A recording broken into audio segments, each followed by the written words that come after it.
my stream might be back. Why is... Okay.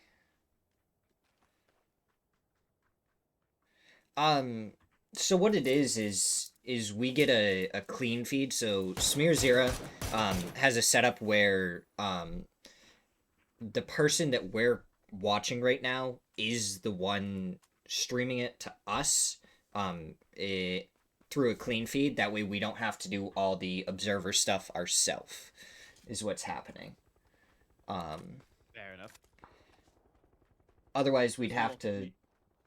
Yeah, and that way, because if you do, like, regular scrims or whatever, you also have to put a 10-minute delay on it. So with this, we're able to directly interact with the chat and everything, too, that are here. Okay. I got this stream back up on my side. Nothing else has really happened, so that's good. Let me stream at 301080 on Discord just to try and make sure. DJ, what's up? How you doing today? Okay. There we go. Ads are happening? Why are... Oh, pre-roll ads, because I just started back up. That's why.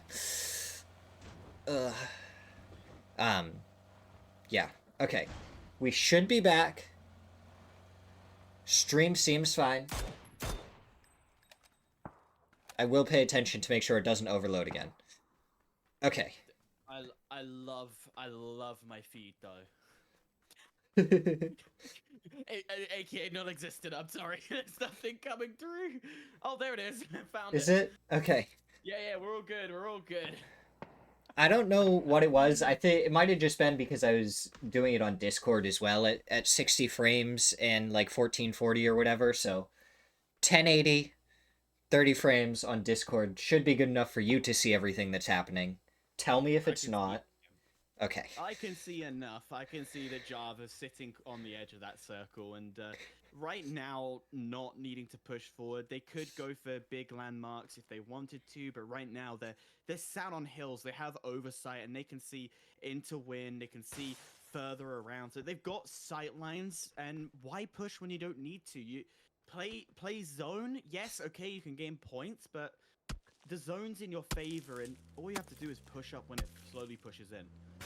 Yeah, definitely just kind of a wait and see. We have lost a couple of teams. So where it's phase 2, Fakeson does take LFP1 as he tries to get towards the rest of the farm area. Seifu has gotten onto the backside, though. Quan with the looking towards Vinny. Honestly, the vehicle was just trying to get in. Right now, you got one of your players deep. Rest of 4 p.m. just around the outside. And yes, I get it. You want to push in, you want to support him, but right now you might have to just leave him there and use smokes to get yourself out. And that's exactly what he is gonna do. WJ2 just slow exit is all they need to do. Apply the pressure so then they're not focusing on your advanced player, or bring them up and get involved. Get those early points as 4 poor men still stay put. They don't want to push out. They're in good spots themselves. But they may want to move sooner rather than later because they are on the good side of zone and they can take that nice little southeastern compound. But as I say that, Seifu takes down Enzito, gets the flush quickly, and that's going to be the point confirmed. Gets another shot onto and1. Not able to do enough damage, and it looks like 4 poor men gonna leave here as Wuju 2 tries to chase them down. Vinny with the P90 does pop the tire onto Fakes, and that buggy gonna be hard to control going up the hill. That's his second one popped. Can he get out of there? It looks like he's just barely gonna be able to survive. Very broken vehicle at this point, though. Oh, just being able to stay alive, and just when we get across a Bestial, getting eliminated, so not the best position, but nonetheless, They keep it seems to be friendly fire once again doing that job, and that's a second team that they've been able to get rid of. 4 kills amongst them. Good points to get this going. Is Cowboy? Well, he's got a lot of information now. He definitely knows there's a player up there, and hopefully a pop tire can stunt the rotation that's coming in. But there's more and more firefights starting to open up as the zone is on phase 3, but this is early for a deep firefight like this. Yeah, definitely kind of crazy here, but you're gonna see it, just the zone slowly contracting. A lot of the people that are fighting right now were ones that wanted to get ahead of others, but just weren't able to. Full Send Red on the backside of the compound, getting naded. What a nade by Leosh. Takes down 2 on Full Send Red. The other 2 just gonna be sitting in the compound as Gedrox gets taken down by Vox. So the return fire on to win or die, but Emmy gets the kill steal. As Toyo got this compound very early and are very happy with it. They don't need to push the 2 people that are down. They are stuck inside of that building. So for all sense and purposes, that kill is confirmed to be theirs because they hold that line. No one's going to be able to push onto them. So again, patience is a virtue and something that can give you that advantage. But here, Typhoon Gaming, well, again, they've got some information. They know, I feel they know where one is, as we've only just switched over to them. But that Cress can also be blind. There's a few teams just on the other side, and that could be, again, the bane of their bane of their existence. They keep wrong. It is called Death Road, and there goes DNL. He gets taken down, and now Sam Crismo getting attacked on the other side from Work in Silence, but Work in Silence gonna have to worry about 4 poor men on their backside. So we're gonna have to see how this fight ends up working out. 4 different teams all on the same road, and not a lot of space to work with. If you're in the middle of that zone, there's a team left, there's a team right. I feel sorry. I think that is Working in Silence. They have teams all around them. They need to be picking and choosing a fight, but I tell you what, they are not working in silence. They're just able to confirm to kill. And we'll kill. First one on the board for them. But they're gonna have what's that? AMES? Yes, close by to them. Java also. 1 left, 3 of them left. But with a lot down, they need to be able to make that one final push. And that could be some great points on their side, but it's only Zello on this position, and the reinforcements slowly trickling the way across. Zello finally falls. Too many nades. It's actually coming from P3 fire, friendly fire as well, as Diddy gets a little too aggressive. And unfortunately, Diddy's going to have to be left to take the consequence. And now we're going to see Cowboy get the return onto Mug, combining fire with Roth, and Artre is going to be the last one left for Java. The other team outside of zone, they're going to have to make their way in. And it looks like they're going to push right over here, but Roth kind of pulling up on the hillside to try and punish them. We'll see what he can do. He just watches as the vehicles rotate by. Just going to collect the info. They know they're going to have to make their move too. Cowboy never shies away from a fight though, and he's going to fire every time he sees someone. But it looks like they're going to rotate right into Win or Die. The Panzer does miss. Leosh gets taken down. And XPN takes down the rest of Win or Die as the kill feed just lights up. ETM. Great, lucky for them. They could just sit in that position, get that advantage, and in doing so, pick up a few free points. In the feed, Falcons now getting into a little tussle, able to finish off TIP, and in doing so, get themselves in another banger point if they can. But Full Send Red, they're stuck in the middle, having to just use smokes to keep themselves alive here. They're looking for the rest of EMT. They want the kills. Bizzler does find Maya. Now Parod's in. The last one left, and he's actually taken down by Artre, back in the previous position where the other members of Full Send Red died. Full Send Red popping the tires. Java now not able to rotate out quickly. The zone is slowly going in, but talking of zone, look at this fight between the Falcons and TYP as that Contrace goes back and forth. Shrimmy getting it done. Falcons annihilated them, gets rid of Typhoon. And that was on the edge of the zone, so they had to get it done now or get pushed up. But look at Toyo. Toyo slowly going to capitalize on the wounded Falcons. They go from one and they have to fight another. But the Falcons are definitely not going to shy away from that as Friendly Fire tried to crash into Full Send Red's position, and Bizzler, the last one left, is able to take them down. And they're up to 7 kills for Full Send Red. R-Trey spotted out, one shot hit, the second doesn't connect, and he's going to be able to survive for just a little while longer under fire from everyone that has an angle on him. Bizzler can just stay there. He can get one more kill easily because Ray-Trey just needs to push forward outside that into the zone, because eventually that zone will get the job done. But on the other hand, if zone takes Java, he's not going to get a point from it. So it's that balance. Do you push? Do you stay where you are and allow them to come to you, or go for that fight and claim that easy point? But when you're last alive, those options run through your head. Absolutely, and we're going to see 4 men. They're down to just a 2-man. They're going to have the ridge of this hill to work with. But again, any push after this is going to be very difficult for them. They're not really going to have a lot to work with. Certainly not any cover up against a couple of these teams. And one does spot out one of the members. He accidentally jumps, but the shots don't connect enough to get the knock. Quan with the what can he do with it? There we go, Java gone. I said it, Bizzler just had to stay put, and eventually Java had to push forward, and doing so it has worked. But oh no, Falcons, one has dropped. Thankfully, reinforcements are here, is working in silence and getting down and dirty, working in silence down to 1. Oh, Falcons, okay, they're really going for the fight. 4 to their name, but it feels like it should be more. The amount of battles we've seen this team in. 2 down. I don't think the Rez can come in too easily. Now down to 1 kickstart left. And he's going to have Toyo pushing in behind while he wants to try and push towards Work in Silence. He's going to have to find himself some cover, but down he goes as Santastico finishes off Falcons.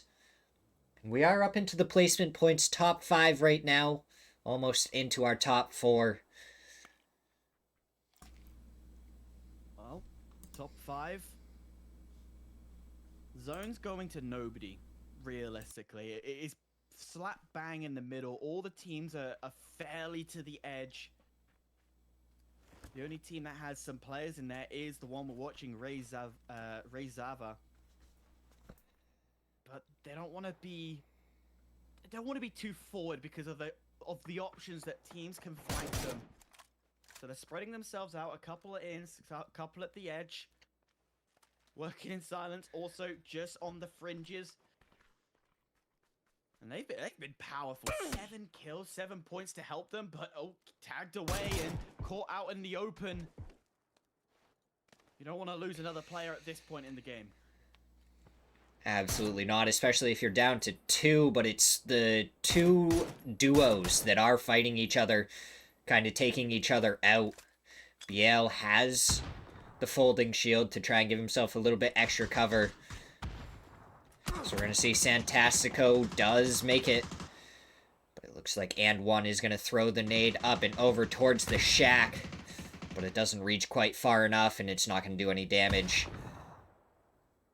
This firefight is drawing the blue team across. RYZV coming over and getting involved. So I do feel sorry for the 4 poor men as they're going to get flanked from the rear. And I don't think And1 FPS has seen it. And there we go. Down and low is, well, one of them. And that's the information. And now there comes a two-way fight. A third party coming in. And, oh dear, Ray Zava has just absolutely third party this situation. And the duos, 4 men gone. And it's the one duo of working and silent left. Now Toyo is going to start sending their way over here. The question is, Bizzler is still alive as a solo for full send red. Is he going to be able to backstab Toyo when they least expect it and turn things around and maybe make this a little bit more interesting than we thought it was going to be? Actually, working in silence could get a surprise hit if he flanks a bit wider. Time it right, you might get a free kill here, and that's exactly what Bylum Carlo BL Calmo. BL Karma, thank you. He's trying to sniff out. Love European names; they get all technical. Oh yeah. Trying to sneak out a free kill, but at the same time, you don't want to regress yourself. Working in silence wants to keep that hill as cover as the zone pops out again, and look at it. It's got even more central, but a 2 advantage for the entire team. One of the Toyos up into that northern section of the circle is going to have information galore. And of no surprise, no team wants to move until the zone pushes them in. Yeah, it's definitely going to be an interesting one. Santastico and BL both trying to take their own firefights, try and push these teams into each other rather than onto them. They have the only piece of high ground besides Toyo. The rest of it all just kind of dips down. And then you see Bizzler on the other side of the zone, just waiting, trying to survive, get as many placement points as he can. Pippa getting a little extra cover with the drop that landed with an MK for him. Love that gun. As soon as Bizzler moves, he is going to get done. Look at this. You got Toyo and, of course, RYZB just Razorva just there. And as finally the zone will start moving in, I feel Bizzler is going to get gone by the zone. And I think that's the best way at this point. Get killed by zone. Don't allow a point to go to the others. It's still a stalemate. No one willing to budge a tiny second as the zone slowly will force them in. Who's going to be the first one to take that pop shot? Who's the first to step out into the open? Because they will have to at some point. And right now, it's Toyo is the ones that have to really make movement here. A lot of their players are now starting to get entrapped by that blue zone. And this will open up the first of the firefights. Looks like it's going to be working in silence that they have to push through. I think I heard a nade being prepped. Does go over, but Toyo moved out of the way of that, and now you're going to see the nades coming through towards working in silence. That's right onto Santastico, but the folding shield protects him. Down he goes to the spray from Capitan, and Bizzler taken down by Beleda at the same time. Emmy not expecting the other member to be so far to the side, but down he goes. Emmy able to confirm the kill and finish off working in silence. We're down to our top 2 teams. 4v4. Zone just keep going central upon central, but that zone is so open. There's not much hill you can have to protect yourself. Less and less trees as well. So it's playing in the open, which Razorva are stuck in. And those portable shields are going to be their saving grace at this point, and time as one will fall from the Toyo side. Advantage to Razorva. Finally gets traded out. Captain's able to get that down. Another headshot from Capitan. It's the smokes now. The smokes are going to be your saving grace to stay alive. That nade could be huge. That nade could land. Does it hit its target? Yes, it does hit its target. One confirmed, one down. Now it's a 2v3 fight. And Toyo, from a disadvantage, brings it back to a full advantage. And now Capitan pushing further with the stuns, wants to try and confirm out this other knock that he had, but the res is going to come out inside of the smoke. Will Capitan be able to spot it? He spots the backside, takes down Tio. And now there's only one left. And the shot's coming out from Benya. Can he hit the final shot? Beleda just trying to survive. But a 4v1. Yeah, if this was any other game, I would give a feeling of possibility, but right now it is less upon less of an opportunity. easy as they can chuck the kitchen sink and get him pinched as they slowly push forward. As smoke is over his area, that's going to help him survive for a little bit longer, but this is just a matter of pride, a matter of trying to make sure that whole of Toyo is pushed wide. That nade going deep, gonna do a little bit of damage. He's taking zone. He doesn't want to give him a point. Winner, winner, chicken dinner. Toyo Esports takes the first. 8 kills, 6 assists, 1600 damage. They take all the statistic leaders across the board. What a game from Toyo. I mean, absolutely great from them there. They were able to just slowly and methodically push there at the end, and they were able to finish off all the remaining teams and get the W. Brilliantly done, but we have to give credit where it's due. Working in silence, 7 kills. Same with Full Send Red. Both sides absolutely frying, but Full Send Red had Bizla solo camping, solo holding that entire team to eventually get to the top 4. So hats off to him to bring that team to foot with 7 points, but it's impressive to see when under a lot of stress and a lot of pressure, they're just able to still come out alive. Yeah, absolutely insane there. But we're going to go to a quick break. We will be right back for even more of this. So if you need to grab a drink, anything like that, now's a great time to do it. And we'll see you in a sec.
All right, we are back. Match number 2. Toyo up there, first place, 18 points so far. Working Silence right behind them with 12. And Full Send Red. Bizzler was able to get his way up into a top 4, and that is 11 points. Big start for them, and we just witnessed a possible kerfuffle that could go down. But that circle, that zone, going north, and for anyone who is above, going to be very happy on that. But a lot of the teams down south, down in that corner pocket, gonna have to make a long rotation. And EMT, well, they could camp a lot of these rotations here and deny a lot of teams to push forward. But it is early. Zone will not be too much of a concern for these teams, so that might be one. I think EMT could pick off 1 or 2 players. I don't think they'll get a wipe on a team just from the amount of coverage they are covering right now. That Yeah. they won't be able to take a full team, but 100%, 1 or 2 are gonna have to go through EMT. Yeah, the problem is EMT may not want to actually stay there, because if we look at this zone, right in the middle of it, there is a river going all the way across. So a lot of teams are probably, with how this zone is, it's most likely going to go to the north. A lot more of the playable area is up to the north of the river there. But we may see some teams kind of like just guess whether they want to be on the south or north side of that river, and that could really determine the later stages of it, depending on where that zone ends up pulling. Oh yeah, 100%. And we've seen a lot of players be caught out from being on the wrong side, and they have to cross the bridge. Which, if you're a PUBG advocate, you know that bridge has probably got a sniper looking down it to deny you from pushing across. So, getting that decision right is key. But again, it's 50-50, and that zone. As much as you saying it's going to go north, but from There's what I've no watched, from guarantee. yeah, it's no guarantee. From all the studying I've seen, that zone could go south. It could go east and west and stay in that 50-50 standpoint. But absolutely, a lot of teams will get closer to that riverbank. So if needed, they can quickly cross over that river and hop on to the other side. And we do see Win or Die have Laosh in the box, um, but him being alone there could be a little bit scary if a team decides to pull up on him. He's the only one there, and it's a very good location to have because you are right next to one of the bridges. You can do some damage to anyone that does want to cross, but having only one player there right now could get a little risky if someone else wants that spot. It looks like he's just trying to draw in players because his team was rolling up to bait them to come across, and I love that. I love it when teams get fooled by gunshots. That isn't a real fight, but I saw on the map, I think there's a fight happening up north. A couple of pop shots going in from Full Send Red. And I'm not sure who. No one's visible to the northern side, so clearly Honestly, just never. some information. Yeah, and definitely some people. Oh no, EMT getting hurt. Down he goes. Mug able to hit that final shot, and EMT lose one early. Unfortunately, they did try and leave that spot early, and they were the ones that ended up losing someone in rotation. Yeah, straight into Java's pathway is not helpful. But you were right in saying EMT absolutely ditched that rotation pathway into the zone, and it costs you. It does cost you to do that, but thankfully the rest of EMT were able to get into the city, into cover, and they'll be happy with that. They've got 3 across. Yes, they're down 1, not helpful, but AO, you can now set up and not have to worry too much about this zone, as finally the zone will start to close in. Yeah, and now we're kind of seeing the differences in our teams here, with the zone that we got, the plane path that we had. Some of the teams are already over here, and they're kind of in positions. The rest of them may take a little bit of blue for phase 1 and just try and make sure that they are fully looted up and ready for any fights that they're going to come across when they do try and make their rotates in. Well, plenty of time for that. Toyo, a lot of the Toyo players are squaring up. They're showing their presence, but right now they're sending one out to have a little looting up of his own to bring it to his team to reinforce, but it's just the calm before the storm at the moment. But Yell, I think you got information. Heaven. I think that's from Toyo as well. So Toyo, they're stuck. They're stuck here. They can't get out of this because now EL can start to aggress and push up. But Benjamin, he's going for a flank.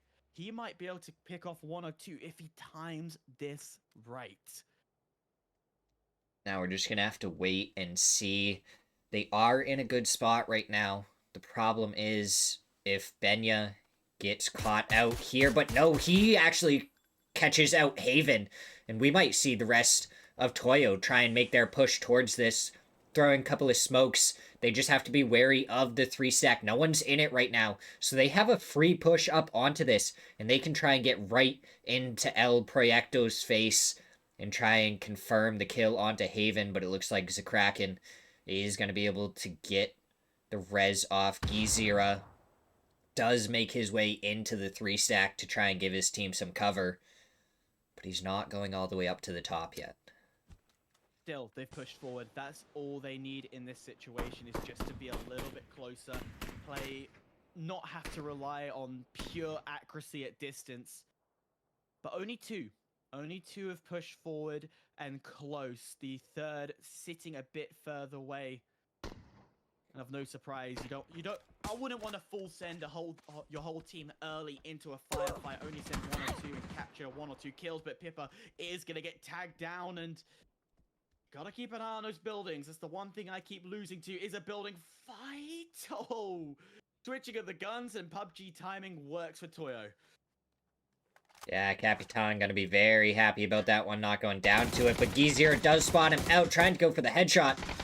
Doesn't connect with it, but he knows where Capitan is. The nades are gonna come out, 2 of them. Benya is gonna have that off angle. Capitan steps his way around the nades, doesn't get hit at all. Smirzera and Zakraken both taken down low. This has drawn the attention from Free Fire as well. If one of their members is close by trying to get some information, and that has actually turned the attention of the EZ squad to look north as well. So Free Fire, I thought he was grabbing a vehicle. I thought he was going to come in and have a bit of fun, but instead just grabbing that information. No, they are still here. They are still here. They're going to come into that fight as well. So a third-party situation, and EP... Oh god, they're stuck in the middle of all this. The good thing for them is that if the zone does pull up to the north, they're gonna be in a spot that shouldn't be out for at least another zone. So they're gonna have plenty of time for other teams to start backstabbing the teams that are trying to fight them right now, and they should be able to just lay low and survive for quite a while. As we see a glider up in the air. Java's spotted the glider, so they have that information. It's not coming towards them, so no worries of giving away their position for now.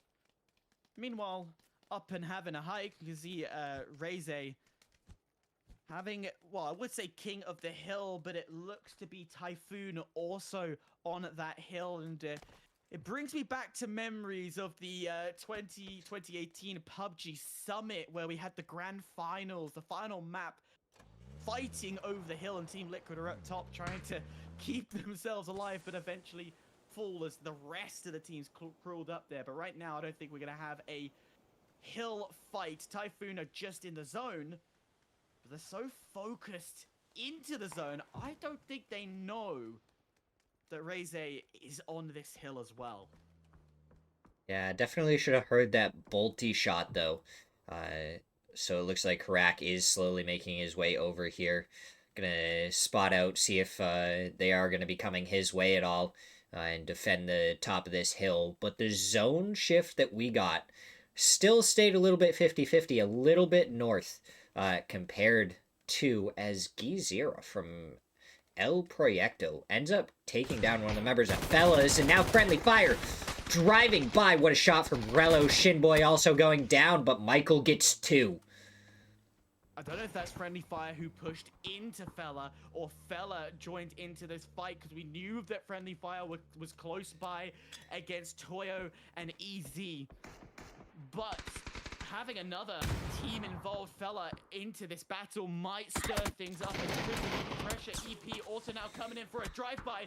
They're getting involved as well. So a third party, which was looking from Free Fire, has gone against them. Heaven isn't too far away with Ko, and here we go, a three-way battle in amongst this little villa. And it looks like EP working very well so far. Friendly Fire down to 2. Work in silence. BL starting to kind of make his way over if he hears any more fighting, any more knocks. Win or Die also has a couple of players over there. Everyone interested on getting any kill points that they can. Especially this early. We just completed the first zone, so early kills and an early wipe does not feel good, but Toyo still hesitant to move up. They want us to keep by that river. And thankfully, with EZ moving away, no pressure from them, but no kill points for their side as well. So Typhoon trying to scare away their opponents, trying to keep the point and the hill as their own. As they will eventually need to get a little bit closer to this river, but I was going to make a point when the second zone comes in. We said it could go north, it could go south, east, and west. We never said it could go central. No, we never talked about the tiny little island as Quan just hits the double headshot onto Paradox. But yeah, we didn't talk about that little island in the middle that it could go to. Honestly, I see endings there so little that I just don't even think about it as a possibility. This is going to be that one time it becomes a possibility. It's the one time that every team dreads is having to swim over to the island unless there is a boat nearby, which I believe in that region it's not very common. But even so, once you sit on a boat, you're screwed. That island's just DEFCON 1. Yeah, luckily enough, the river is pretty shallow in a couple of spots there, and it doesn't take very long to get over to it, but wow. God. Okay. Still northern, still fairly northern, but that island is still an opportunity, and a bridge going across it is going to be that saving grace for rotations, but we know teams are going to be propped up and waiting for sure. This is not a nice zone for sure. Definitely an interesting one. If we go by how PUBG logic is supposed to work, Phase 4 is when it is supposed to move away from water. So, theoretically, we should have a hard shift north because that would eliminate the most amount of water. It's not guaranteed, especially with that island in the middle. It could end up trying to center on the island. But it really all depends. 50-50 still is in the question. I'd probably put 60-40 going north. Let's be real. But I'll tell you who is propped up on that island. Falcon. You know, this is going to be a great opportunity for them as Razev is going to find one. Is going to try and get some damage onto the second. And Typhoon, they were on that hill.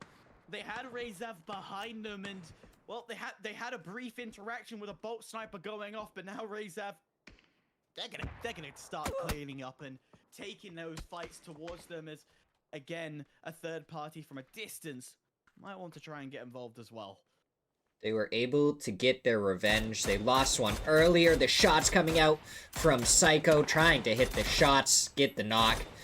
Wasn't able to hit the first headshot though. And now he's going to be in a very difficult spot. He is spotted out. He does have 2 smokes to work with. Will he be able to get out from behind the tree before the zone starts to take him down? That's a big question. The zone's still second phase. It's low. You can still play inside of it. So I wouldn't be overly worried at this point in time. But I'm looking on the other side. Battles everywhere as Wujutsu? Is that how I say it? Wujutsu? Yeah, Wujutsu. Goes and gets eliminated quite early on as well as there's Bastia trying to get some damage onto EMT, and EMT having to scurry away to try and save at least one of their players and keep themselves alive. And EMT just not having fun with rotation so far today. Down he goes to the nade from Silzen. The flush comes out quickly, and EMT. That's 3 members down in this match from rotations. And Paradox in the last one left. Well, everything has lit up to the max. Java stepped away from the city, now trying to get closer to that river themselves. And you're right in saying it was a 60% chance going north. It went very north. So Falcons, who were situated on that island, rotated down south, made that wrong call, and have given away to the position of the island. But if you're Toyo, you won the last map. You're sitting comfortably on the edge. You're going to get some good points as well. But if you're Rio, ain't going to last too long with that nade perfectly landing in the building. All you see is it go right into his mouth, and down he goes. I know DJ was talking about Rello earlier, asking about sneak attack and everything. As far as I know, sneak attack is somewhat retired now. He's working more on production and stuff in the background. So the previous Falcons roster is no more. Obviously, Rello and Roth have stayed together, playing on friendly fire for this. ME could be dangerous here, because the whole of WS just round the other side. One! Can't get the confirm, but I tell you what, that's great. A use of shotgun this late in the game is so rare to see. And Toyo, they just need to get some confirms, but at this point in time, 2 of their players stayed back, so you can't easily get into the building or get outside and get the kills. It's just patience now. Or, if you're Benja, trying to get that kill, the frag will come in. Sides against it, though. Not going to do too much damage. Now you're going to see Working Silent still have all 4 members up, but 2 of them need to get res, but they're trying to finish the fight before they go for the reses. So if Toyo can finish this off quickly, Benya takes down the helmet of RBN. And now he's just going to be one shot to anything to the head. BL does end up getting finished off by Gizira. Stolen kill. Benja left alive. Toyo, as mentioned, got the chicken dinner to kick things off. They had that early advantage in the points, but now, with only 2 kills, they're going to be going out quite early as well. No points to really help them, but that kill's going to help. I think it's going to get stolen away. Yes, it is. Hwin takes it down. Benya goes for the drop shot, but Santastico hits the headshot, takes him down. Toyo out early. A disaster for them, but if you are every other team, great news for them. Windride able to push themselves into Java's territory. Java is out. Had control of the hill, but nothing to come from it. But wait, Windride will lose 1. Yeah, win or die, losing 1 there. Unfortunate, Extends goes down just a little bit out of the play zone. Weren't able to really get the res onto him with the shots coming in from the side. As we see the rest of the teams kind of fighting over the side here. Shop takes down Tio. And now Rezav goes down 10th out of 16th place. 1 more team goes down, and we are into our first placement points. With the bridge still having a huge sightline, you can see Falcons. They originally rotated off the bridge, able to get themselves north, and they're the ones camping here. But hold my bad. This is a very unique position to find yourself in, hiding desperately under the bridge for placement points here. It's brave, it's bold, and if he gets this right, he might get a few swimmers as well, if he peeks out at the right time, because these guys are exposed. Yeah. He just goes back up into the cover, but if he had peeked out right there, Sam Crow was down to just 1 shot. He could have just tapped him real quick, gotten at least 1 kill, but Psycho also rotating in behind So you're going to see Falcons, Ames, Typhon, and Full Send Red all in this area. And it's going to pop off any second. Shop goes down to H-Win, who gets the spray. Now he's going for the nade. He spots out Hollow, my bad. As he starts to push forward, another nade comes in return from DNL. Two are down from the AM side. So it's still a 2v2, but the nades are also being returned. So Falcons, they just need to get to confirm. There's 3 down now. So Falcons looking good. And from that, they're looking happy. They're feeling good. They got that team wipe. Even Psycho. though Falcons only have 2, they seem like the strongest squad right now. They've kept themselves going, rotated wrong positions, but keep staying alive. It's phenomenal to see. Never count out the Falcons. H-Win and Shrimsy are the 2 up, and you can never count out Himsy. Just doesn't work. He will always try and put something together for you. Psycho just trying to make it to cover, but Laosh isn't going to let that happen, and win or die. They were all the way down on just 1 point last match, and they are up to 9 kills and a top 5 finish in this one. 2 teams are north, 3 teams are south, and 1 perped in the middle. Hopefully got a ghillie suit camping, as that is Wind Silent in the middle inside the car. Oh, I think that car is just giving away his position as well. So EL is going to El Procida? Proyecto. Unfortunately, my languages are very limited to second language English. Dyslexia is first. We'll see how Gizira can try and take care of Santastico. Has spotted out his head a couple of times. Doesn't want to try and take too much damage or go down here, so he's just going to go with the nade. Lands right on top of him, blows up, and down he goes. But Santastico took him out before he died. Oh, that's unfortunate indeed, but we're down to the top 3. Falcons, Windride, and Bestel left to go. And, well, my money would be the team that is north right now. You have that hill, you've got sightlines left, right, center, but Falcons 4 kills to their name, able to get 1 easy read. A good nade, that might be able to help out. Landing in the right area, can't do too much damage, and now Frenzy left out in the open, can't do too much. Falcons on their last leg. What can H-Win show us? We've seen him pull up big in some of the tournaments.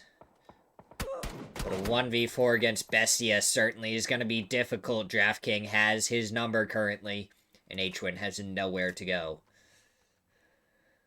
Yeah, nothing you can do in a sniper scope pointed right at you. Any peek is going to be deadly. At this point in time, honestly, Falcons just need to stay quiet, play for the small zone, and hope for the best that Windride go into Bestel and fight them. But Falcons are going to walk themselves right into Windride here, and it's going to be a 3v4 final battle. Yeah, we're going to have to see how H-Win can try and do this. Looks like he gets the first one. He takes down Gedrox. But now he has to try and work against the zone. He does have a jammer pack to survive a couple of shots. Bestia is going to be quick to try and push towards this, though. Laosh is spotted out. Shots come out. Laosh takes down H-Win. Win or die at 10 kills. Well, this is just giving away Windride's position, and with a player down, you want to quickly get that res up because Bestel is going to start encroaching on here. They're not going to care about zone going north, left, northeast. They're just wanting to make sure they pin Windride against that blue wall. And slowly but surely, they creep ever so forward, and Windride, it's not a favorable position because you have a hill in the way. You gotta play with what's given to you. We'll have to see. They're going to slowly try and make their way. Both of these teams are going to be very happy with this. Bestia have at least 8 kills so far. Win or Die has the 10 kills. So no matter which team wins here, they're going to be pretty happy with the outcome. Martin left here on this side of the zone should be able to hear Laosh try and make his way over, but it looks like Win or Die trying to creep around to this side. Oh, Martin stuns himself. And it's going to be very difficult for him. The stun goes a little bit far. Oh, baited. Absolutely baited. Even though it didn't work the way he wanted, it's going to work nonetheless. A crossfire massively going to help 10 killing spree. The zone claims 2v3 to go. And Winride have to make the crest, have to push into those sight lines against Bestel. But Schengen, he's got the most predominant position here, but that nade! Oh, the tag first to then get fragged by the nade. That's horrible. Down to 1 left. Leisho is going to take himself into the zone. Doesn't want to give another point away. And another win goes through. Bestel will take it this time. 11 kills as well. Yeah, I mean, again, we see the winning team take all of the stats at the end. They had the 12 assists, they had 1900 damage, 11 kills. Absolutely insane match from them, but Win or Die cannot be counted out. They also had 11 kills. Second place, all spread out among the team members. Brilliant, brilliant game. And Falcons, but even though they would push position themselves third, 4 kills to tally that up. Thought they had a little bit more, but luck was going against them, as I mentioned before, able to push themselves top 3. Hey, don't complain against that. They jump up that leaderboard quite significantly nonetheless. Absolutely. I mean, just a couple of insane matches. We thought that one might have ended up going to an island. It didn't. Uh, so we were a little disappointed about that. But I know everyone in chat is a bit confused about watching and everything. Yes, Sonics did back out. They are no longer a team, and Falcons picked up the previous Sonics roster. And with the Falcons roster, Roth and Rello are on friendly fire right now. And Sneak Attack, I believe, is working on more production based things, as far as I am aware. And Justin has a lot more info on it as he just put a message out. But now's a great time for a break. If you need to grab a drink, anything like that, now's a great time to do it. And we'll be right back for match number 3.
All right, we are back. Match number 3 is underway. We see a couple of teams getting a little bit close to each other. Typhon, it doesn't look like want to start any fights or anything just yet. But Wuju 2, on the other hand, do as Sam Crow goes down to Vinny. Yeah, why not get that little going? And one on the bag is always a great start and a little confidence boost. And they're gonna go hunting snake attack. Well, they say all snakes are venomous, and that just adds to another. The poison continues to go through, and it's honestly interesting to see how early and how much they're willing to hunt, as even from this distance is trying to keep the pressure going. But how far do you run? And that's his distance. Snake attack goes, you know what? I've scared him away. He's not going to come back. And they pick up 3 kills while they were at it, so Shop is going to be alone for the rest of this match. He's going to be a solo. He's probably going to find a shack somewhere and just try and survive for as long as possible. Why not? Why not indeed? Zone gone to the southern part of the map. So anyone who is up north gonna have one of two options, as you explained to me. If they're quite far north, go play in the blue zone for quite a while, which I believe Toyo or Fella could look at doing. But no one's defending the bridge, so easy rotation back into this fight is an option for them as well. But Typhoon, well, they're having a little drive, and the big question I ask you is, what you putting on the music? What are you putting on the music? Yeah. I don't know. I don't really listen to a lot of music. The only thing I really listen to is AJR. Oh, bangers! Oh, we're already friends. Yeah, AJR is my favorite. It's just a vibe. It is the perfect vibe. Weak, great song. Not these guys. They are definitely not weak, but a great song nonetheless. Yeah, absolutely it is. But yeah, I don't know. If you had to ask me about music and I hadn't found AJR, I wouldn't have an answer for you because that's how little I listen to music. Well, I tell you all about music. The sounds of bullets flying across. We had Falcons fighting their way through. I couldn't spot who the other one was, but in the other mound of fights, Win or Die. Sorry, I keep calling it Winride because it looks like Winride off the. Yeah, you just swap one letter there and you're set. It could be Winride, yeah. But Win or Die is got, but I believe that's Typhoon who've come up to the. No, it's not. It is Wuju 2. Wuju 2 have got up there. Another yellow team. Typhoon is on the west side of the circle. But Wuju 2, they're slowly rotating through. They need to be careful because Laosh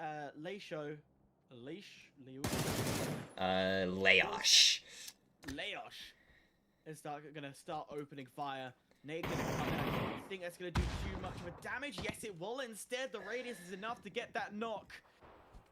And just when we're getting excited, the observer wanted to move. Nope, we're back here once again, and that's a horrible position. Another Uchi 2 close by, and now another player falling down, and Win or Die. It's one of the options, and in that moment, they are winning and saying thank you very much for those first two. And now we'll have to see. It looks like Wuju 2 want to take this fight. It's going to be a 2v4. Win or Die does have the MG3, the crate weapon that they were able to pick up. Vinny hops in the vehicle, gets shot at. Couple of bullets hit. Nothing in the head, but that one does connect. And he just barely survives. By the skin of his chinny chin stays alive. Vinny last alive, and again, Win or Die 100% gonna push down to try and dusted, but no, the aggression has come back. Wuju able to fight and say, we're not done. We want to finish this off. That nade's gonna connect. That's gonna be the complete. Oh, misses. Just barely. But Vinny doesn't want to leave without this kill. So he is trying to move over here, but Win or Die were faster on the rotate around to try and make sure that the flank cannot come out. Now you're going to have to see a res come out from both sides. Vinny, I don't think expects Schengen to be so far over. Schengen spots him out, takes him down. Beautiful. Absolutely beautiful. And win or die. Feeling confident now they got one on the board. That res is going to come through and they're back to full health, full team. That's not the only gunfight. I said about Falcons were fighting. They got Java right next to them. But you've also got Toyo having a fight in the blue zone. We said about having a fight, well, staying up north to try and go for the heal off. Toyo able to get that done. Full send gone. But at what cost? Captain left alive. Gonna have to try and crawl through the zones. He's gonna crawl through the zones for the rest of this. Yeah. He should be able to make it to zone. It looks like he's going to try and make his way over to Benya and get the res on to him as well. And with it just being phase 1, there shouldn't be any problems.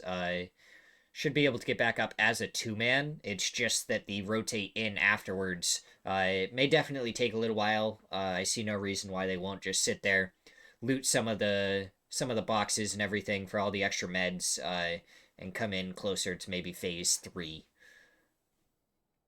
Free Fire up on that north side. They're going to have a bit of an advantage. They can actually run onto that hill, that mountain, as an early advantage. But this is the worst area of them all. Look at the amount of hills just increase one after another. So no matter when you're trying to rotate through, there's usually a team just over the crest to take you out. So it's horrible. This map is horrible for that. And I don't want to be any team trying to rotate fast and far. As goodbye to that Jeep. You Yeah. don't have any rotation anymore. Ghosted in the whip. I think he tried to do it on purpose. I think he wanted the vehicle out of there so no one would suspect anyone to be in that shack. But it depends on how long that shack stays in for. People will just get more and more suspicious of it the longer it stays in play. Said about how Free Fire have that northern control. Well, they've sent one in to get some information, and might have an opportunity here to get ePro. Get this angle, this advantage. Free kill, reload. Thank you very much, he says. And this is great information for Friendly Fire as well. Friendly Fire now I can comfortably say exactly where Fellow is. Relo's. Sorry, my screen's all blurry. It's Relo, right? Yeah, Relo. Relo, sorry. I'm running at like 2 to 360p on my side, so I do apologize if I say the names wrong. But Relo can call this out now. There's some free space around him. He knows it's clear. It's an advantageous position as well. So the whole of Friendly Fire can start to rally back up with him, and it's a brave move to go one after the other as the mortar. That's coming into play. Is it going to hit anybody? Falcons trying to get to Bestia. I believe that was a Falcons mortar trying to get a couple of shots onto Bestia if they could with it, as they wait for their supply drop to land right in on top of them. Looks like Kickstart picking up a P90. Deadliest gun in the game, especially in the hands of a pro player. Yeah, don't want that in anyone's hands. Get rid of it fast, but right now not being utilized too much as the stalemate of the mid-map comes through. And I've said it before, I'll say it again, Falcons are just in that sticky situation. They can't do too much. One side is Java. Java is on that west. And then on the other side is I've forgotten the team name. Bestia. Bestia is on that other side of them. Yeah, Bestia is on that other side, and both sides know exactly where they are. So it is a case that Falcons need both sides to be engaged for them to come back in. And Toyo, well, they were able to bring 2 back into play, and but in doing so, all of the people on the ground are gonna be having a field day to shoot in the sky. Capitan goes down. Benya just barely survives Gidrox.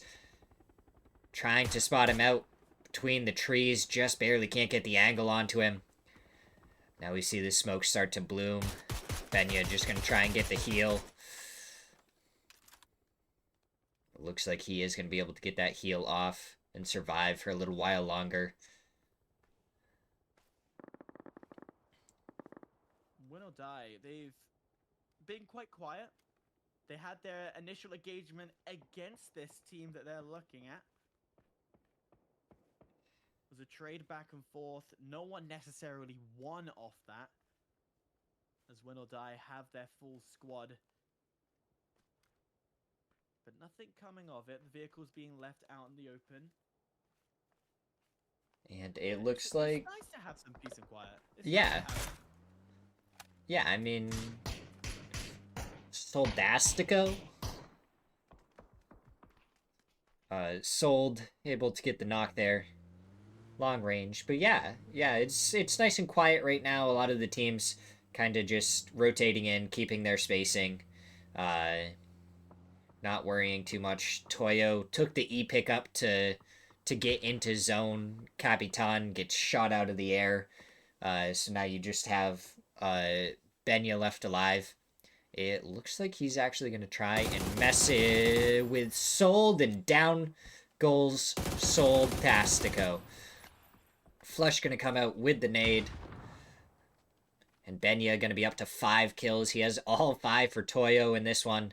Now RBN going to rotate past.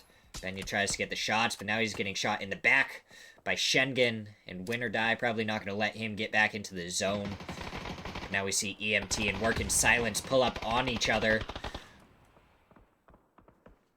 EMT having quickly got the smokes, get themselves a little bit of dangerous. They might find 1 or 2 there. 2 down already.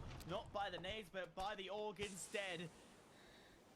2v2 in terms of their fight. 2 down on the floor. Benji, what the hell is that from a distance? Able to get to a limb, steal them away. And Toyo on out. Benji is keeping this alive. Snake in the grass as down goes one of the Work in Silence crew, and now you have to escape. Belly can't get it done. Benya does get 1 more on Paradoxin, and that's going to be him up to 8 kills as a solo. Absolutely incredible stuff from him there, as fellas trying to hold this edge of zone, but Friendly Fire and Typhon have them surrounded. Penta and Nail Up, the last one's left, and now Penta is going to have to try and figure out a way into the zone. It looks like even Falcons may have a little bit of an angle onto Penta. So the question is, what is he going to be able to do? Is he going to be able to do anything? Tiggleton hits 2 shots. Not able to take him down. Penta does have that 3 vests. He'll be able to survive quite a few shots. Roth spotted out in the open, but Roth is the one hitting the shots. Penta is not in a great position. You have Falcons on one angle, you have Friendly Fire on another. It's death no matter where he goes, and that vehicle has 100% got its wheels popped as well, so no way of driving out of that situation. 1 nade is all it takes, and do you waste it here? Do it? Yeah. DIY decides, yeah, no, you're not getting away from here. Quickly pops the next tire. He telegraphed that move, let's be real. Oh yeah, now Penta just gonna let himself go down.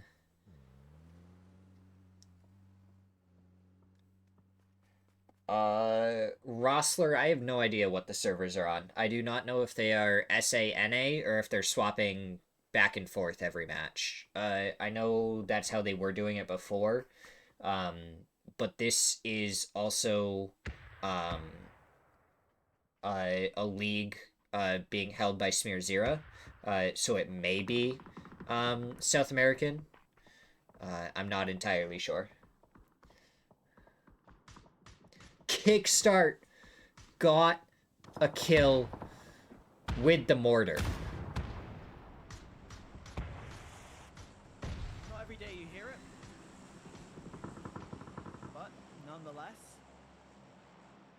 less. Sneak attack was going to try and go back over to his teammate, but he cannot. 2 blue zone nades right on top of it. Falcon's going to be very happy having that mortar there, but looks like 4 poor men up against El Proyecto. Kraken spotted out by &1.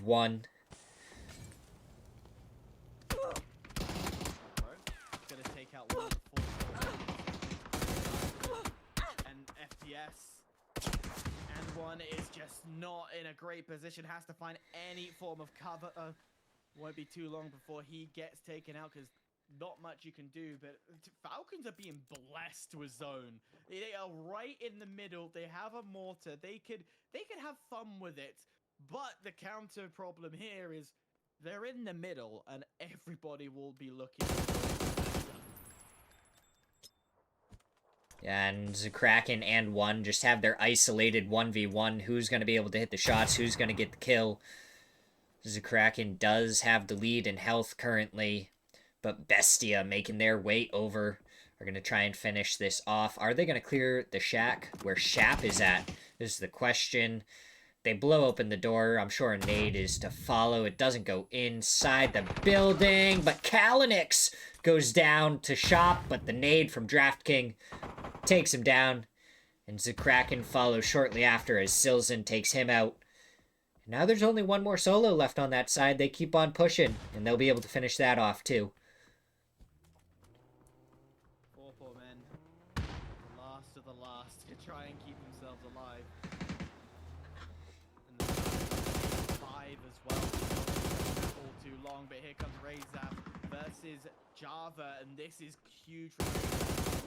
They have the upper hand, and Java has to rotate into them, so that's going to eventually get to Razaf as well, and all it is spray upon spray. No full hits and damage to be done, but enough to keep Java in the lower section of this hill.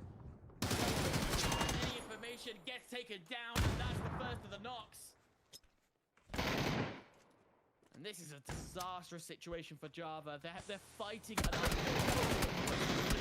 sense. Because there's the second gone. Mug is left. He's trying to play the heal off, but it's not going to be too much. That zone's just killing him so quickly. Yeah, he's probably just going to have to try and make it straight into zone here. Going to have to abandon his teammates as they go down. 3 HP. He has no first aid kits. He has no way to heal. Crazy to think, 10 teams still alive. A lot of them down to 1 or 2 players. Just dotted all around this open site, and Benji, he survived this long. Top 9 and Toyo going out with a high kill count. So But that's going to help them to maintain that top 3 position. the unfortunate thing is that he goes out 1 outside of placement points. Friendly fire. Been hogging this northern side as zone again goes to this Falcons. Just turn another page and brings out another cake because their lawn chairs are set in stone and they're camping. They're not going to move from this position, even if that zone does go against them. They're happy and comfortable right now. So many shots coming out. It looks like they might even just try and blow up the vehicle if they can to try and get that confirmed kill onto Karak. But Relo has to be careful here. He's going to run out of bullets. Cowboy has about 100 to spare, but that's not really enough to share with his teammate. Long range shots. DraftKing taking down the vest of Cowboy. It's going to make him very quick and easy to kill. And the win or die position is definitely going to be where Bestia wants to try and go. Get themselves inside that zone, have a good sight line across everywhere else. I don't blame them. Bestia right now, they're in a prime position, but just on the edge of the zone and outside of that zone as well. So that's the cruel section as Kickstart finding a nade with 2 and Falcons adding more to their list as well in the feed. That nade going far, is it going to blow up the vehicles? This could be good! It could definitely lower win or die, and Draft King eventually gets a nade for 2, and slowly Bestia is gonna push up and get the job done. But it's going to be running down the hillside, and Falcons not going to miss their shots. They're just going to be able to spam through the smoke. They're going to need to move fast if Bestia wants to try and make it before these smokes dissipate. Win or die. Every second that Bestia takes is going to be able to get more people up. Kickstart takes down Martin. And now Bestia is down to a 2-man. 7 for Falcons, 7 kills, and they are far from done. Anchored, happy, so much heals and bullets on their side. They can take their time for sure, and 7 teams with 14 alive, so many of them to go, and who's that fine gentleman sitting there? That fine gentleman would be Tiggleton. It looks like he ended up disconnected, but he's safe in the building, so you don't see his name on the map right now, but it may pop up again in a second once he reconnects. H-Win goes down to Cowboy, though. Friendly Fire fighting back. This zone, is it going to favor Falcons for another time? It will still favor them, but only just now. And this is the point where Falcons has to start packing up the lawn chairs because it's soon to move. And Friendly Fire, they've had to rotate every single zone, kept control of North from step 1, and keep on going. And 1 FPS. Can he get that confirmed to claim it his own? No, it gets taken away. All that hard work for no points. But because Bestia does get eliminated, he does get the placement point for getting up into 4th place. The question is, when does the next team go down? When are Falcons going to have to make their move? And where does the next zone go? All 3 teams, besides and 1, are all kind of spread out on the corners as much as you can be on the corner of a circle. And we'll have to see where the next one pulls to see who has to leave their cover first. Well, right now, win or die, everyone knows where they are currently, in that little dip, in that little mortar hole. And come what will be the next minute and 10, we're going to go on to phase 8. And of no surprise, but all the players not wanting to be the first to move a muscle. They're just looking for that information, get that knowledge, and exactly where each one of them are. So the calm before the storm is the best way to describe this. And win or die, trying to get that vehicle ready, but they're going to be the ones to actually send one out to go and get the information. They're going to get the rock closest to center, so hopefully they don't have to move too much. Falcons not really going to be able to come out of that shack and stuff until Friendly Fire is taken care of to be able to go up against the ridge that Win or Die is trying to take. Though it's not much of a ridge. It is not much. But the last few seconds are gonna clock in, and phase 8 is gonna be what the advantage or disadvantage for one of these teams. Who's gonna love it? Who's hates it? Here we go. Pretty much Falcons. centers up. Yeah, it's not gonna favor Falcons. It's not gonna favor Friendly Fire. But Win or Die, they're chill with this. They're happy.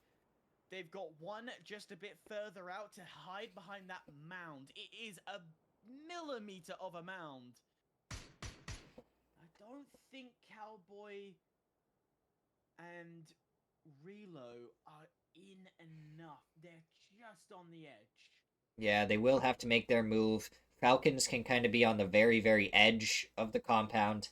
The real question is, phase 9, it's going to center up directly center, and that's going to be right next to Laosh, where he is right now.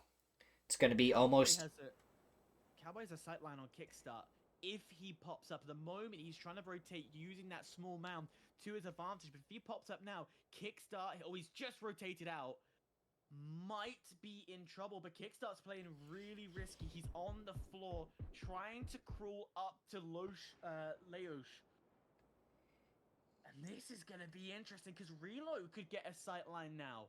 If he peeks out the right moment, and this is risky for Kickstart, he is positioning himself in the middle of the map in such an open position. As soon as he fires, he is done and dusted for sure.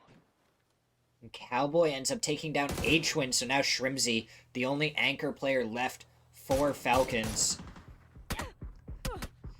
Rello takes down and one, but Rello goes down. And it's friendly fire that goes down.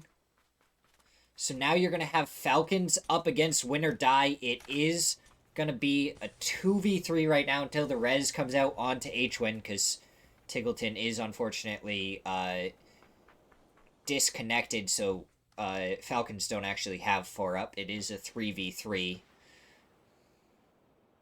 It's phase 9. Let the zone push into the middle, kickstart right in that smoke, and when you're millimeters away from the player, just looking over the body, it's a very wide stance from Win or Die to try and gather any cross angles. Falcons trying to stay together, more power together, but no, that's not going to help, as one of them will fall. Of course, the BC player gone and done as well. Kickstart's fallen as well. It's only one left to keep going. It's a 1v3 situation to find yourself in. Falcons on the last push, the last opportunity. Schengen pushing up the mound, gets it done and dusted. That is Win or Die taking this match, but they don't have any statistics leaders. Falcons had 10 kills, Working in Silence had 5 assists, and Bestia had the most damage. Falcons 10 kills, they're absolutely great. They stayed quiet in their compound, and then as soon as it was time for them to peek their heads out, they started taking people down. And Bestia and Win or Die both had good games as well. Win or Die obviously able to survive the grenade work that was thrown down from Bestia. And then they were able to just continue onwards. But that Unlucky for Falcons, zone after zone after zone, and then the next thing you know, Win or Die able to swoop it up. But let's be real, Win or Die from the get-go were trying to press for kills, trying to press for answers, and they were active, they were busy, moving. It almost felt like every time we saw Win or Die, they were in another position, going for another gunfight. So hats off to them, well deserved. and that is how we end match number 3. So, we will be right back with match number 4. If you need to go to the bathroom, anything else like that, grab a snack. Now is a great time to do it. And we'll be back for match number 4.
You haven't gone deaf, Sid.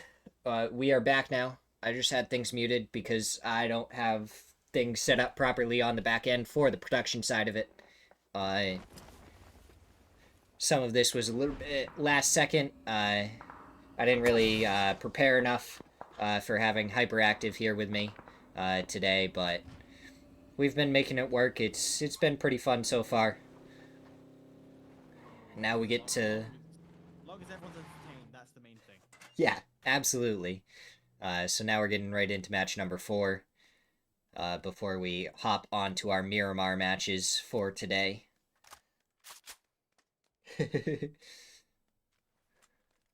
So, Well, tell you what, that's the most nicest zone I've seen ever. Perfectly in the middle. I wish when I'm playing this game, we get central zones like that, because where I usually drop is somewhere small, quiet, and in the middle. I'm actually bamboozled about how central that is. yeah, I think it's crazy. So, this map hasn't been in comp for super long. But they've done like percentages on like the winning spots for how long it has been in, and circles near test track are so common so far because we just haven't played this map enough yet to get like a wide variety that like 25% of the teams that win are from Neox Factory and like another 11% or something are from test track. So you already have close to like 30% of the winning teams from that spot alone, just for how little this has been in ranks or in esports so far. And just to add insult to injury about this map, it's the size as well. I feel it's just 10 times bigger than every other one. I've played it a few times myself, and me trying to run from one end to just from the edge, because sometimes I do drop edge as well, and getting to that circle, which if in the middle like that feels like an eternity to get there, and the lack of vehicles on this map as well doesn't help. So that's something all teams need to focus on. Of course, they're going to know exactly where to drop them to pick up those vehicles, but you need to be careful. It is a very flat-ish perceived map in comparison to others. Yeah, and I think a lot of the reason why it feels so big and everything is the only water really on this map is in the bottom right and a little bit in the bottom left. And there's like one river going through it. Every other map is completely surrounded by water. So there's just so much more playable land on this map compared to the other ones. You could counter argue and say Myanmar, the lack of water on that one as well, but it's a lot more, lot smaller, a lot more confined, and easier to navigate through. But also at the same time, Myanmar was the second map ever made for PUBG, and well, everyone's played it. I remember when PUBG first came out, I joined during that second map update, and yeah, it's been a staple for so long, and many memories been added, have on there. If again, I'll relay the point on Basic PUBG Summit, fantastic land that I went to, and the nade kill on, I think it was the 5th map of the grand finals. 17 gaming, all had 4 men fighting up against the Australian squad. I can't remember the life of me, but it was a 4 Angry Men member. Just threw one nade, took all of them out. Absolutely crazy stuff, especially when you see those nades. It's always super fun to watch. But I feel like one thing we haven't really talked about too much is our top 3 teams as Shop gets taken down in rotation. And I guess we don't get to talk about our top 3 teams if action happens. But we haven't really talked about our best performing team so far. Win or Die, Bestia, and Falcons are our top 3 right now. Toyo following close behind with 28 points. The other 3 all have over 30. And then you go down to our bottom half of the leaderboard, and 12th through 16th place don't even have double digits yet. It's unfortunate. And particularly for the likes of EMT, they seem to be the ones always in a gunfight as well. Java as well, always seem to be a team that we've called out that's been in a gunfight and getting going. It's just they can't seem to get the kills going because they are one of the lower teams. Actually, the lowest is Fella, but they are the third lowest killing team. But also they just, because they're in so many gunfights, they get worn down and they get picked off early in the game. So maybe a quieter game would massively help them for points. But I tell you who definitely is going to go and fight. Number 2 is Di. Di is going to say, this is our fight to play. Finally gets taken out and confirmed. But great start from Friendly Fire to get things going. Yeah, picking up a kill there. Bestia, it looks like we're able to take out 2 of the members of Friendly Fire, though. So the trade not quite working in their favor. But Friendly Fire is at that 17 points already, but down goes Lopez. Hollow picks it up. A little bit of a sandwich there. He was not going to be able to survive for long. But Friendly Fire with 18 points definitely just get a couple more points in this one. And they may be able to shoot up into the top 5, maybe even the top 4 with a good game here. Right now, a little bit of quietness for the fellas. Down at the bottom, only 2 kills to their name right now. Fourth match, not feeling all too good. That is definitely not silence as they get 1 confirmed. And again, Free Fire now down to 1 player left. That early aggression going against them. But working in silence, they got attacked from a distance. I believe that was from FSR or EMT. It was one of the red teams that had that little tag coming through. We'll have to see if they're able to spot out Rello, take out this last member of Friendly Fire. Santastico gets spotted out first, but able to turn and finish off Rello. First to limb. And that's always horrible to be the first one out. Takes ages to load in. You've dropped down, eliminated. Now you have to wait another, what, 10 minutes before the game ends? Oh, probably another 20. Okay, 20, yeah. And you start to cool down because it's not like you can jump into a scrim or a firing range to keep things going. You have to wait and watch to see what they're doing, and it's horrible. Phase one a limb is not comfortable. Phase 3 a limb, not as bad of a situation to find yourself in, but yeah, it's just it's not the best feeling in the world. Speaking about getting eliminated Phase 1, Sam Crismo only have 1 member left. DNL may just barely be able to survive here, and it looks like he's going to have to just rat out the rest of this match. And that is going to be a long match for him. But he does stay alive, so maybe he can try and get himself into some placement points and possibly see what happens there. Nick, be careful because he's going to go right into a crossfire here and get a lot of eyes onto him.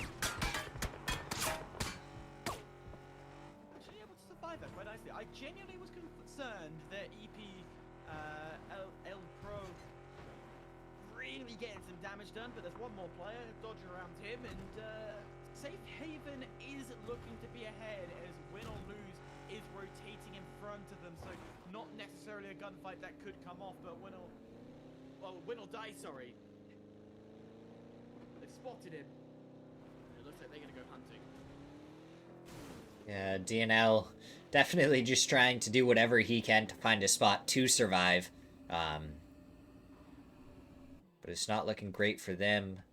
Falcons, though, looks like they're chilling right in the middle of the zone again. El Proyecto Gonna be up against four men. Shots go out onto Quan. Almost gets taken down. Fakes in. Also gets taken down from Posa as Quan able to get the nade. And it's one down on each side. They are going to be able to trade the reses. But and one.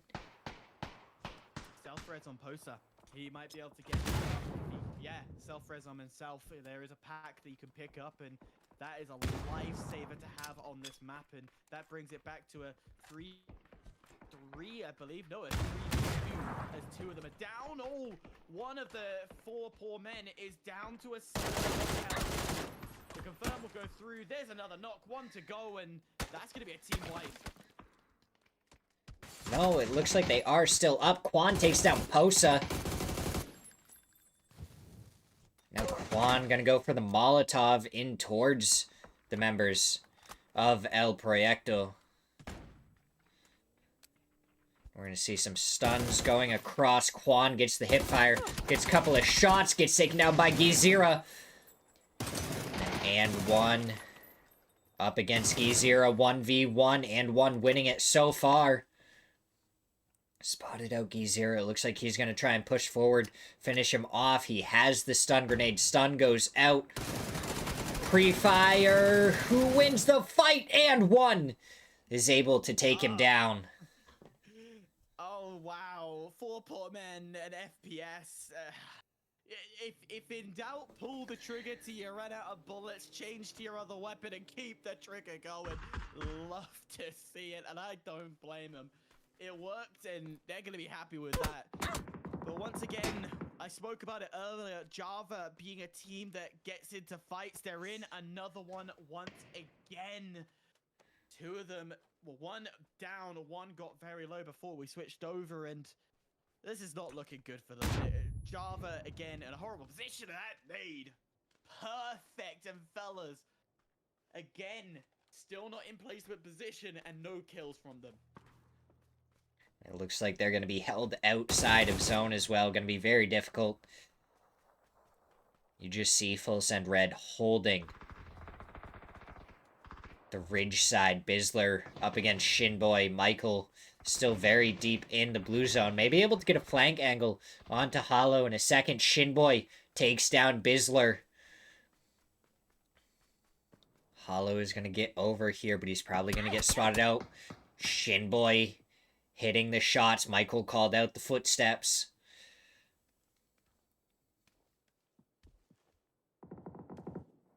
A little bit of calm on the fellow side. Able to get two, so some kills eventually get going onto their side. But Full Send, they've got their number. They've got their exact position and leaving them in the blue right now. Phase 3 blue. It's a little bit annoying, but not enough that will be a detriment towards them. And Full Send, they're going to camp this for as long as they can before the zone starts moving again, because they want to take fellas out, get those kills on their side. It looks like they are going to have to rotate out of this. As soon as phase 4 does hit, that is when it starts to chunk at your health. Oh, wow. Bastilla out early, no placement points, and that means they're gonna drop down this board very, very quickly, because Toyo, Falcon, and Win or Die are still alive in this game. That's not what you want to see early in this game.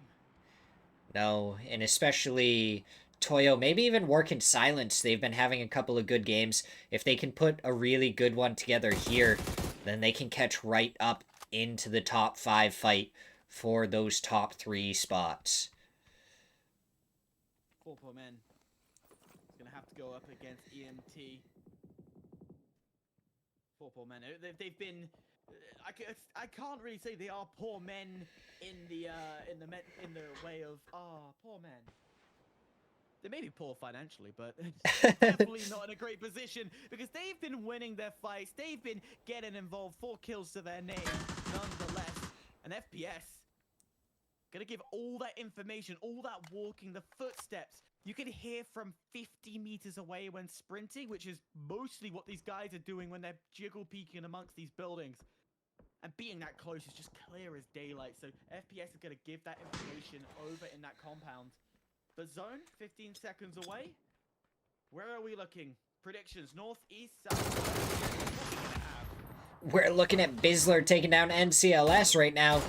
Well, fighting out in the blue zone. Probably north? It looks like we went straight to the west. Maybe a little bit north, but mostly west. Off to the land where the Wicked Witch shall settle. Just on the edge of Yunlin. Or Yunlin. Yulin. And anybody... Yulin. And anybody who wants to give me the correct way of saying that, please do. My Mandarin training has not started yet. I plan to. But nonetheless, this compound, still a stalemate and in zone nonetheless. So 4 poor men and EMT can just hold out. They don't need to get aggressive, but when you peek out like that, hey, 3 advantage coming through and 4 poor men is going to give away a little bit of their positions. Oh, ducked at the right time. FPS is going to dip out of there. Now he's just gonna fight along this building and try and do as much damage as he can. Quan moving forward. They know that both teams are here now, so they want to be able to fight each other together. Quan trying to find the shots, doesn't find any, goes for the stun. He's gonna try and re-peek this. So they smoke to protect themselves. You can't vault your way in. As soon as you vault your guns out of the way, you can't fire through it. So you have to find more ways to push your way through. And 4 poor men, they're going to rotate out of this. They know the dangers right now. They need to get themselves up to full health before they go for another push. But win or die eliminated as well. The number 1 also just outside the placement points, not going to be going forward. And this opens the door for Toyo and Falcons to start taking the lead. Falcons, winless right now. They would love to put one here. Full send red, also gone. And now we're seeing teams try and crash right on to Yulin. Try and do as much damage as possible. Biel just barely not able to get the knock there. Almost gets knocked himself. He's going to throw another nade out. Cooked a little bit too long, doesn't do any damage. Now we just see the util being traded as Gabriel hits a nice headshot onto Soltastico. One good nade from WS. Would be lovely right now, but that blue zone not going to help all too well. When in silence. 2 dead. A free kill, and thank you very much. That's an extra point on their side. Toyo, they've been very strong, able to survive with 2 players for most of the time. But now, when in silence, another free easy pick says thank you very much. They're loving this right now, but eventually Win in Silence is slowly gonna crumble here. Yeah, now H-Win gonna have to try and go for Kickstart to get the res off. Working in Silence are able to get the res onto Sold, and now they're gonna have to start working up against Falcons. Tiggleton and Shrimsy on the back hill, able to look into Yulin. They haven't spotted out Biel yet. They're just gonna trade the reses.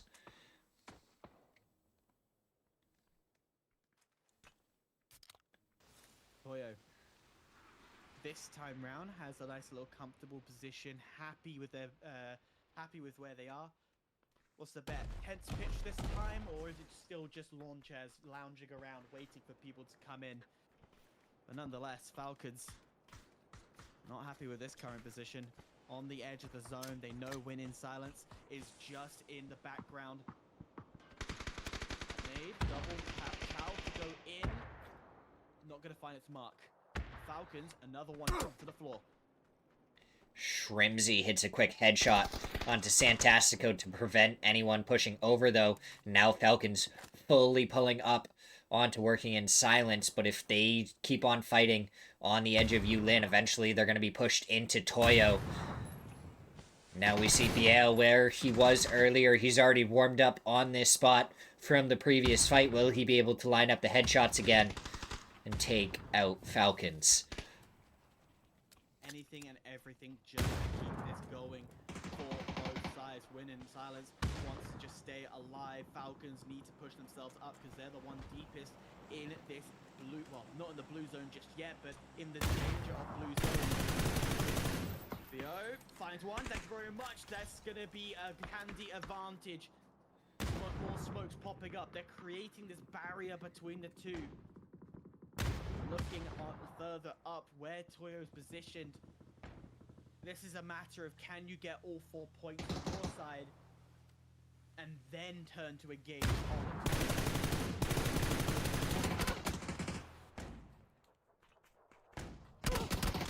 Falcons not looking great so far. Trades are coming through, but it's in working in Silent's favor right now. We'll see Tiggleton push up, take down Santastico, dodge around Sold's bullets, well connecting with his own. Sold almost goes down. Now it's going to be Biel and Sold versus Tiggleton. Tiggleton taken down. And Falcons eliminated in 9th. Quan quickly gets a kill. Not going to be happy with that if you're Falcons again as well. No points for yourselves, and now we're down 8 teams. As ETM gone. Or Port Men still going 7 kills to their name. They're hungry right now. They're enjoying this. They're in a good position, and we'll actually gain a few points here as Java. They'll be able to jump out of that second to last position. No kills though. They've been playing zone most of the time, but they're going to be happy with this. A good jump up. See if they can get themselves out of that red zone above the top 13. Wuju 2. Seifu does end up hitting the shot. Absolutely insane from them. And now Artre is going to have to try and make it over. He has 2 knocked teammates over here, but Seifu knows that he has 2 players knocked, so he's going to pull up on it. But Benya actually protecting Java, takes down Seifu, gets the flush. And now it's going to be 4 poor men. What can they do? Are they going to pull up on these smokes that they see? Maybe try and get some util in there. You can see Wuju in the background being butchered by Toyo right now, who have this nice little crevice, this little mount dip that they can play along. And in doing so, it's a tough position because he's out in the open with no cover around him. It's horrible to look at. Maybe draw 1 or 2 rounds to keep them going is, oh, okay, just dance around the bullets as Java is unable to hit the shots. That is horrible. Poor Ben. That is criminal to see. Good nade onto Quan, though. Takes him down to half. But all the stuns coming out from Quan. Gonna make it difficult. Peeking around the... Oh my god. Quan just absolutely annihilating Java there. Takes down all 3 by himself. And now nades actually coming out from Wuju 2 onto Toyo. They were in a safe spot. They had the cover. But the util is coming out and doing the damage. Tell you what, Toyo had this prime position. They were the ones who sat still for the longest, but Wuju has been rotating left to right, north, south, wherever they need to go. And in doing so, Wuju have been so happy to get this. The third party from 4 poor men who've been on our screens God knows how many times is able to pick one off, unable to confirm it though. As Wuju is going to find 4 poor men, that's down and dusted. 2 points on their side, now it's 5 kills. 1 from Rated and 3 for the other 2. LFP looking for Capitan. He's down to just a 1 or 2 HP, but he does survive. Had the 3 gear on, and it's probably what saved his life. Might have been the saving grace. But of course, the stragglers. Actually, some shots going in. not the worst position to find yourself. There's a little bit of a gap that he will have to run. He doesn't have any smokes though. So he's done and dusted here. He will be having to run with stuns and frags left in. Toyo, they know this. They know they don't need to push. If they want to, they can sacrifice a few smokes and get a little aggressive, but realistically, they don't have to. Yeah, I mean, even if the point goes over to Wuju too, they still get the placement point, but LFP1... Oh, Benya does actually get the kill on Vara. And now the problem for Toyo is every time they get knocked, they are getting immediately flushed by a nade, so they're down to just 2. Wuju 2 has tons of space, but Kapitan takes down Sneak Attack. Sneak Attack was the one who had all the smokes for Wuju 2 as well, so that's going to be huge. Wuju 2 has to manually walk their way across, and Toyo, who have been sitting in the crevice for so long, are now going to have prime advantage because they have a lot more utility and a lot more smokes to play off, so they could create some more interesting plays here. 7 kills for Toyo as well. This is looking to be in their corner, but it's too early to call because they're still in that dip, and Wuju can peek over. And Wuju too know that the 2 players are separated, so it looks like they're going to come together, and they're going to try and push on to Benya and force a 2v1 before Kapitan can make it over and support. Benya spots him though, gets the knock onto Vinny, and now it's going to be a 2v1 in Toyo's favor. LFP spots out Kapitan, does get the knock, and now it's Benya with a slight advantage in health. LFP 1v1. laying down. This is an awkward situation because if Wuju to take too long, the res can come through. And that's the question, do you go and commit for it? There's no utility left. Through now, down low in health, and Toyo will take it. Toyo finds another map in their favor. They got the first, now they have the 4th. But 4 poor men with 2 of the stats leaders there getting the 10 kills, 1600 damage. Great game from them. They held on for so long in that compound. But I mean, that came down to a 2v2 at the end. With Toyo taking one early, it looked like LFP1 could have kind of made it back into a close fight. But then Benya gets the res and finishes it off himself with a couple of headshots anyways. What a way to finish that map off. Unfortunately, a lot of those big names, Falcons, Bestia, Win or Die, the top 3 all out very early on, and Toyo just said, thank you, sir. I'm going to take that position and continue to extend that advantage, and it's going to be a clear gap now between first and second going forward. And it will close the gap between second and, I believe it was second and 5th now, as a lot of the teams will slowly get closer. Absolutely. But in the end, it was a great match. It was a ton of fun. And now we're going to go on to our 2 Miramar maps. But before that, we're going to go to a quick break. And we will be right back for match number 5.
All right, everyone, we're back. Um, Hyperactive did have an 18-hour stream of Call of Duty yesterday, so he is gonna go early. But because of that, I'll put my camera back on now that it won't be confusing having two voices but only one camera. But it looks like we have a hut drop over at Impala. I'm sure we're gonna hop into that in just a second. Toyo taking down Lopez and Shop already. So it looks like Toyo has the upper hand, but Pippa has been taken down. We're in a 3v2 situation. No, actually, DNL was also taken down, so Sam Crow is the last one up. He's getting the res onto Shop. I'm sure DNL gonna be... No, looks like they're not actually gonna worry about flushing him out. They're gonna worry about entrapping the other two members of Sam Crismo. Is Benya. Oh, I'm pretty sure he spotted out Shap in the window there. Just wasn't able to finish him off, get the shots onto him. And now he's going to find a first aid kit and be able to get himself back in this fight.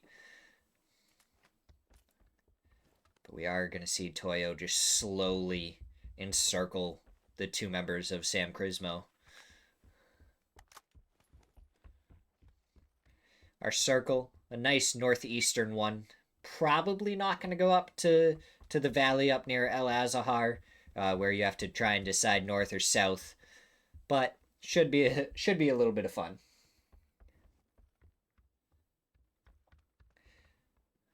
But I will say it's been a little while since I've casted for you guys.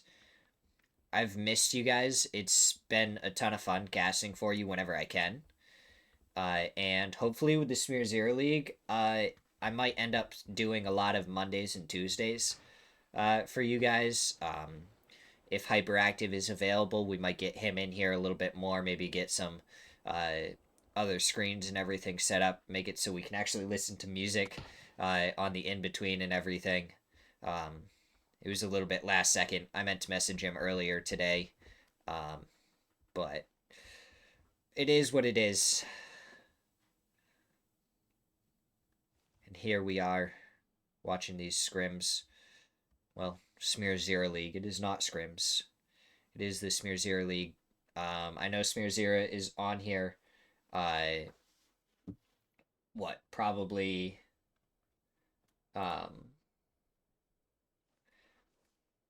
He's on Monday through Thursday every single day, so I don't know if there is an English cast every single day. I'm going to be trying to do it every Monday, Tuesday. And if I have time and availability, maybe I'll do it more often. Hyperactive has given me some info about some Call of Duty casting opportunities. So I may be able to get in some Call of Duty casting here and there, see how that goes. But should be a lot of fun. Hopefully we'll be able to cast a lot more. Definitely going to try and focus on PUBG, especially if we can do it every Monday and Tuesday. We're definitely going to try to. Is this fight finally taking place? Emmy almost taken down by Shop. The nades coming through, not doing the damage as Shop, able to avoid it by going into the next room.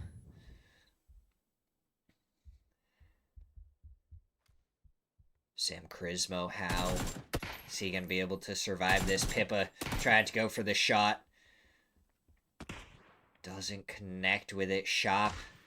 How much ammo does he have? He's getting a resupply from Sam Crow. Benya gets spotted out. Tries to go for the shots. Tries to find the angle. Shop. Just connecting with every bullet he fires, it seems like. Except onto Pippa. He can't hit Pippa for the life of him, but Pippa takes his head away. And now Sam Crow gonna be holding down here, waiting for the push to try and get the Molotov onto the feet of the Toyo members. He has the shotgun as well. He is going to be holding as best as possible. Probably going to go for the res here. and hope that they don't push up fast. Oh, he almost just finishes off his own teammate. Nade goes down to stall for more time. Gets back to shop. Barely with time to spare, but his nade ends up blowing up a gas can. So even more time ticking by. Wuju 2 now in the area. Toyo gonna suffer from it. Sam Crow gets the kill. Sneak attack with the steal. Toyo have to try and push and finish this fight off so that they can move on and get away from Wuju 2 if possible.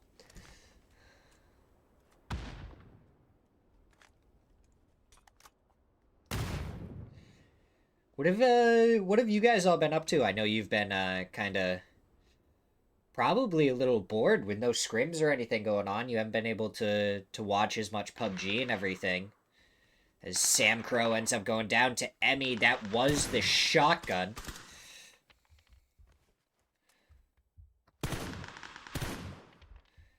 Benya actually gets a knock onto sneak attack. So Benya trying to 1v4 in the church as he's getting hunted down. Barely doesn't make it. As now he's gone down. LFP1 gets the spray onto Emmy. Hits a couple of shots onto Pippa.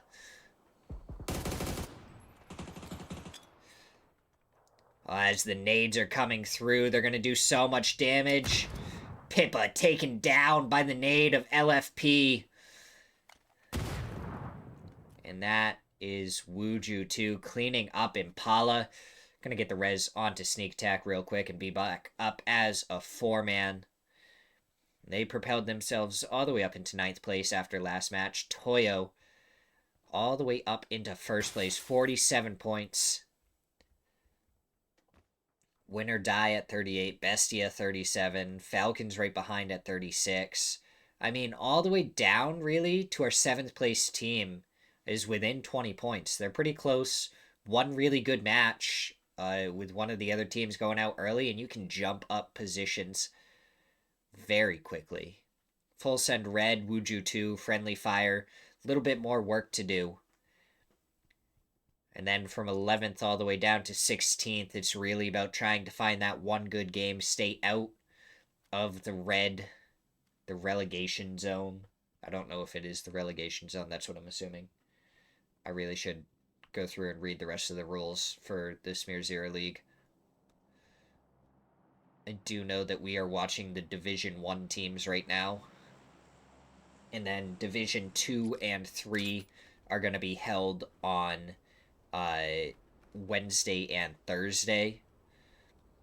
So plenty of PUBG action all week long. Oh, you know what else? I have one other thing. Well, it's quiet. I say that as Pirlo ends up in a fight. Element fighting against work in silence.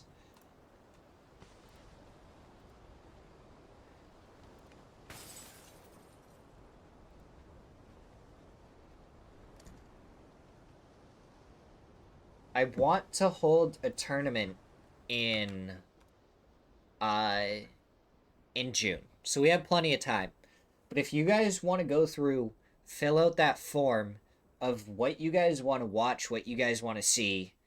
I don't know exactly what kind of tournament it's going to be yet. This is kind of like some research, see what people want to watch. Try and get some content creators involved and everything. And have some fun with it, honestly. I'm planning on streaming every single day the last week of June, so I figured what better way than try and get a tournament going as well and have some fun with it. Wuju 2 and 4 poor men catching each other in rotation, and Zito going to be trying to survive. Vinny taking down and 1, and Zito does make it over the hillside. So now we're going to see Wuju 2. They've already taken down one team. They've taken down 2 of the members over here. Now Falcons going to be in Wuju 2's sightlines. Fakes in, getting a couple of shots onto LFP. We're going to see Wuju 2 just continue their way forward. Extends, ends up getting the knock onto Fakes in, who blows himself up with the nade before Sneak Attack takes down Enzito.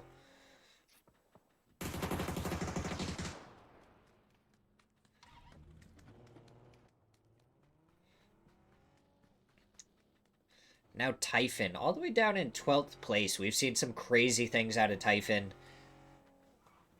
But I feel like it always has been like the consistency through game 1 all the way through game 6 that we haven't always seen from them. But when they have a good game, they rival the best of the teams. And they can jump themselves up a leaderboard with just a few games.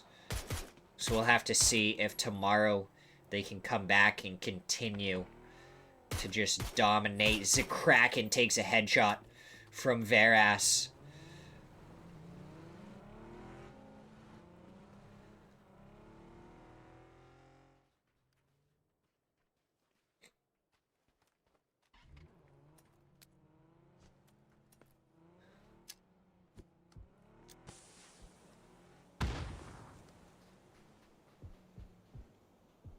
Util being used between El Proyecto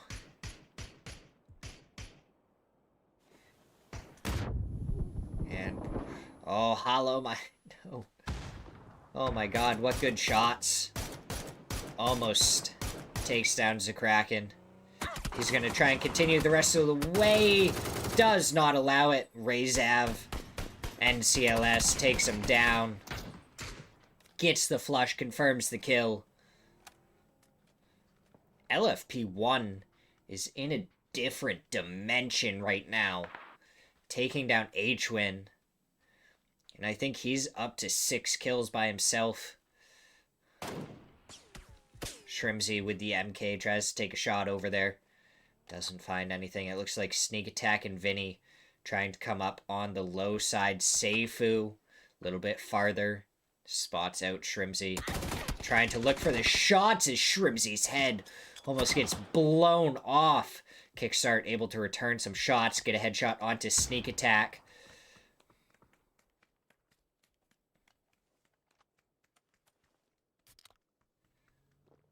We'll see Wuju 2 just continue their reign of terror. LFP1 has 4 kills, not 6. I was wrong. I am bad at tracking the kill feed.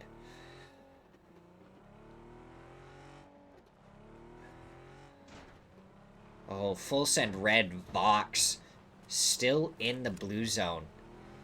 Has some eyes onto Typhon. You're going to see full send red just try and take some pot shots here and there.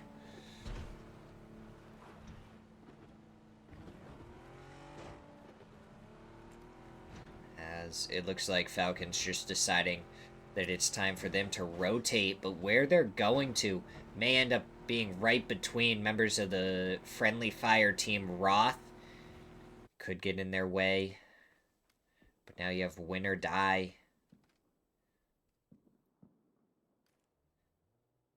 Trying to get as much information as possible. Gedrox here's Rezev on the other side of him. Then you have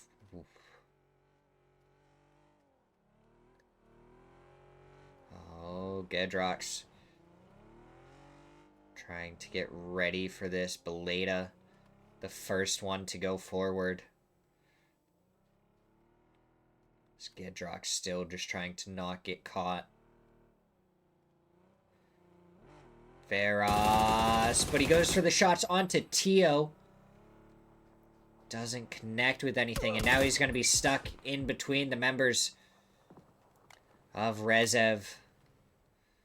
NCLS pulling right up onto it, takes a couple of shots, but he's able to swap seats and take down Gedrox. Now win or die, gonna have to try and get the long shots onto Rezav and try and protect their teammate, but the flush is gonna come out. NCLS gonna be moving forward Tire's getting popped, so he's just gonna book it on foot.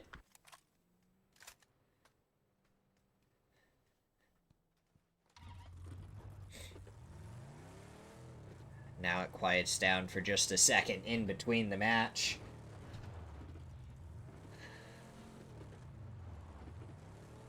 Falcons have sent themselves to center zone. And they've gotten a knock on to Silzen. So Falcons could be causing more problems for Bestia, who looked like they were already in a tough spot. Getting shot in the back by Full Send Red. Toyo. No, EMT, not Toyo. Friendly Fire and Java could end up clashing, but Java does have the compound, has all of the warehouses. Friendly Fire. Cowboy aware of Wuju 2's movements, but is he going to be able to capitalize on anything? Doesn't really look like it. It looks like they're rotating around Seifu in the shanties. But both Friendly Fire and Wuju 2 are going to have to make a little bit more of a rotate to get into zone. The question is it going to be into each other? Cowboy might be able to capitalize onto sneak attack. Getting ready for the shots. Hits them. Doesn't miss at all. Going for the flush. Last bullet is what it took. Rello getting a knock onto win or die now. In the middle of the road. Got to try and flush that out as quick as possible. Make sure no one can steal the kill. Is able to do that. And that's Friendly Fire getting 3 kills. Rezav far on the other side, still trading shots. Bestia now getting some shots into some different teams. We're going to see El Proyecto up against Win or Die. Haven tries to prep the nade long enough. Did not prep it long enough. Extends, takes down one. Layosh gets traded. And then Extends just pokes his head over the top and takes down Posa.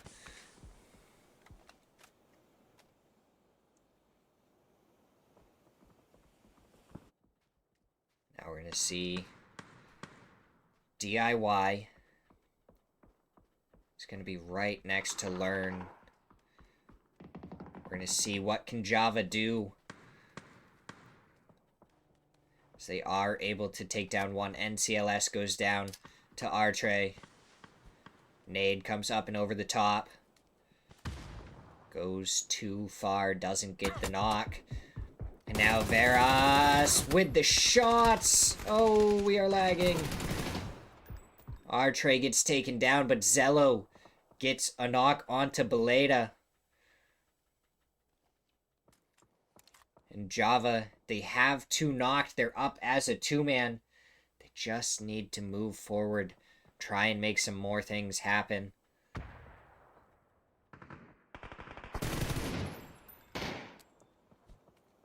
Zello trying to stun up and over the top. Gets taken down from behind by Work in Silence. Now Friendly Fire are trying to get involved. DIY takes down Learn.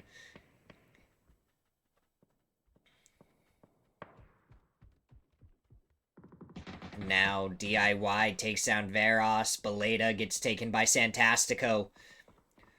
Rezav up against Friendly Fire. Tio gets some shots, but he gets taken down by Roth. RBN trying to get the kill steal, and he does. Work in Silence, just absolute menaces, taking every single point from everyone else that they can. Team Falcons, Kickstart taking down Hollow. Tiggleton is able to confirm the kill. They're just sitting on the road with a shack and a vehicle. A little bit of desperate times here. Kickstart just trying to slow heal his way up. Only has 3 first aids left. RBN finishes off Rezav. NCLS goes down, and RBN up to 5 kills. Wuju 2 now going to be the ones fighting Friendly Fire as Typhon trying to make their rotate. Bestia hit their shots on Karak, take him down. And now Psycho is going to be the next one to rotate. How is he going to be able to get his way into zone as Gabriel almost taken down by the shots from Bestia? Nades coming out. Nades look good.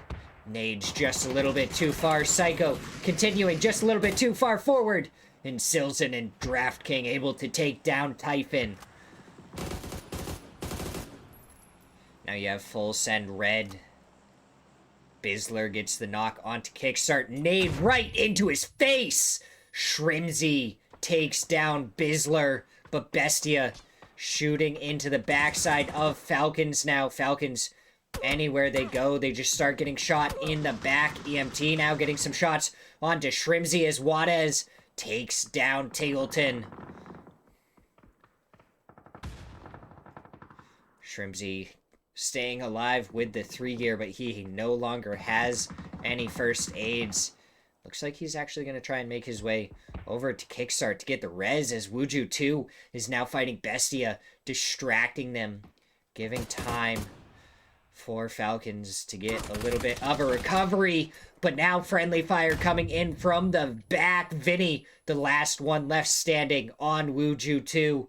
Martin, the last one up on Bestia. And friendly fire just able to stare down. What can Vinny do? Can he take down Martin before he gets spotted and taken out by friendly fire?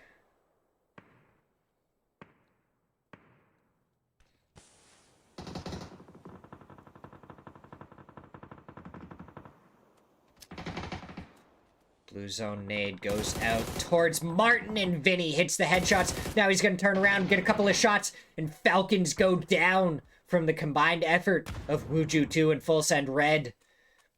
Now Full Send Red going to be in a very difficult spot. Going to have to try and make their way somewhere. Extends. Has the gets a shot onto Juarez, but Juarez does have the 3 vest, so he doesn't take as much damage as one might expect.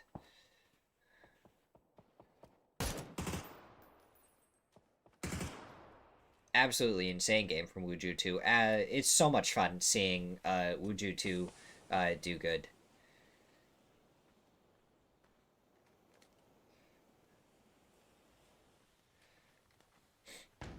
I feel like it's once they start meshing better, Cowboy takes a couple of shots from Vinny. It'll be kind of crazy to see what they can do. I think it'll be interesting to see how far Work in Silence goes up the leaderboard after this match is over too, because they've had some really good matches.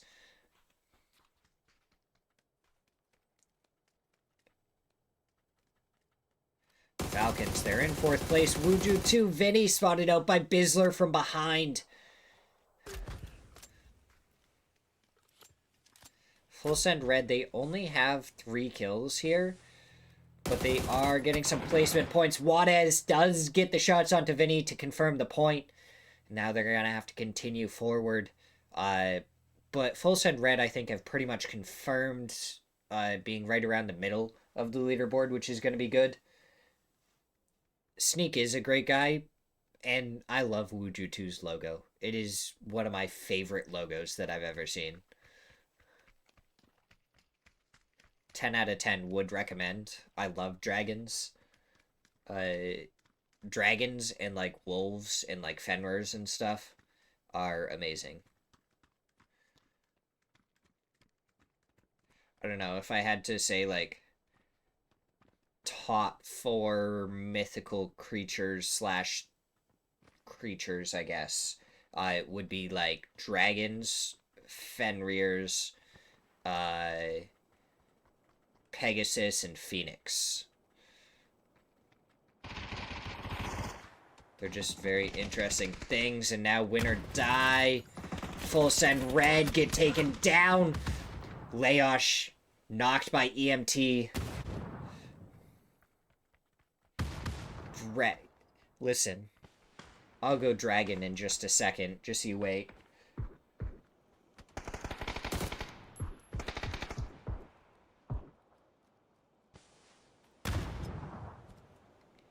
Pirlo trying to get the util onto extends.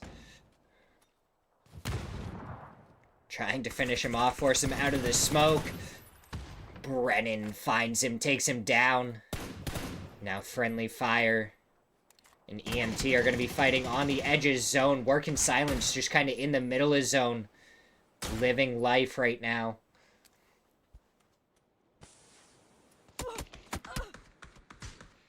Pirlo.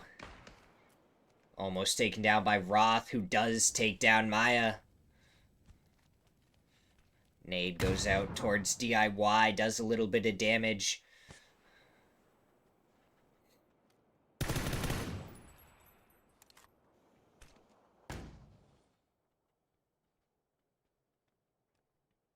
Pirlo spots out Rello, tries to go for the shots, doesn't connect with any. Now it's going to be a peak battle, but DIY might be able to get involved.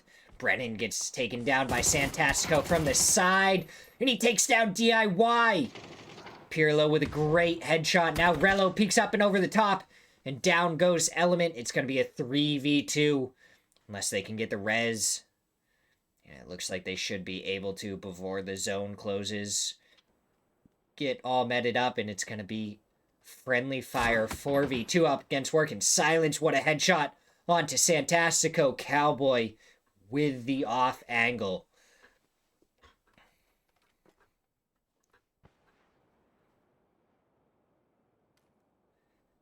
Now it slows down as the other three members of friendly fire are going to have to make their way into zone. Cowboy is in on the edge. And it's going to be a 3v1 up against Biel. Santastico not quite there for support. What can Biel do?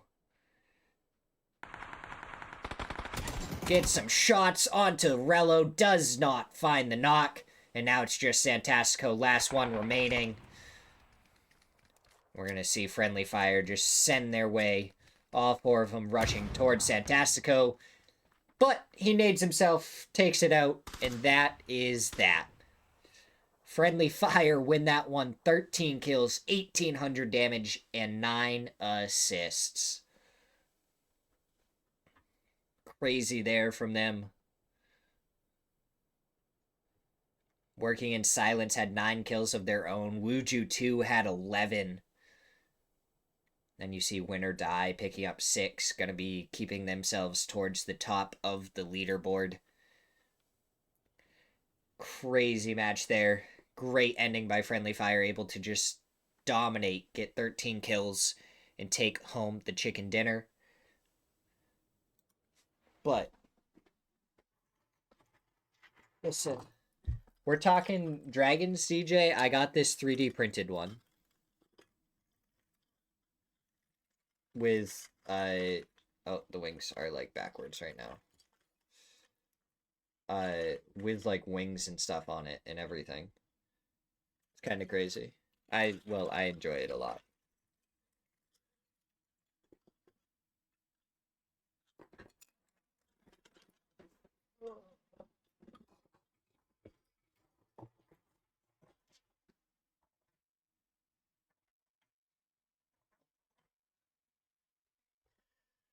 But now that I've showed off that wait, did you just get a shiny? No, I got a shiny. Hold up, I just got a shiny Blossom. We're gonna have to check this out.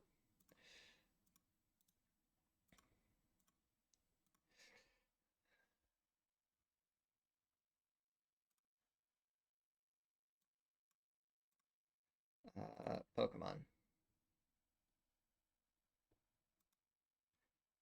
We did indeed just get a... We did just get a shiny Blossom. You have a dragon tattoo on your left forearm. That is honestly really cool. I very much love it.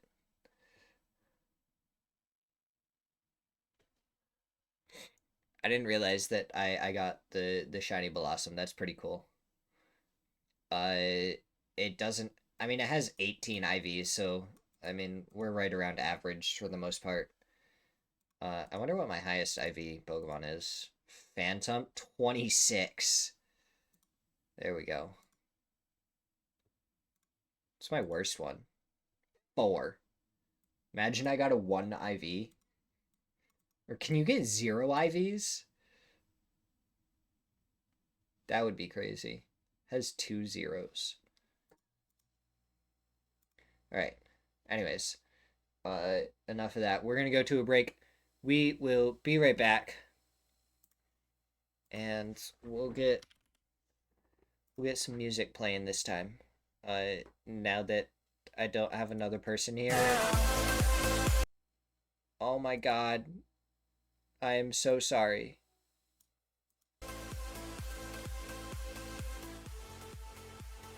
Anyone who had headphones just died.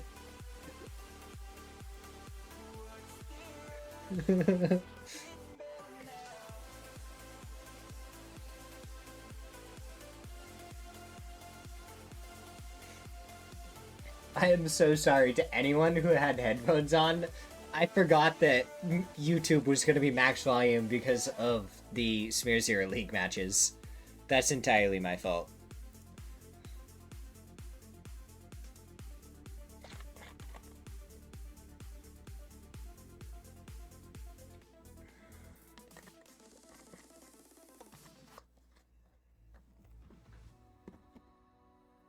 But looking at our leaderboard here, it's kind of our top 3 going into tomorrow is going to be between our top 6 teams currently.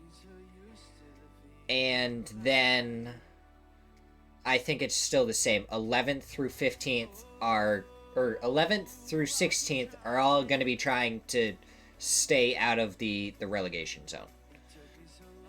That's kind of what it's looking like. But that's enough out of me. Listen to some music and we'll be back in a second.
Keep shooting.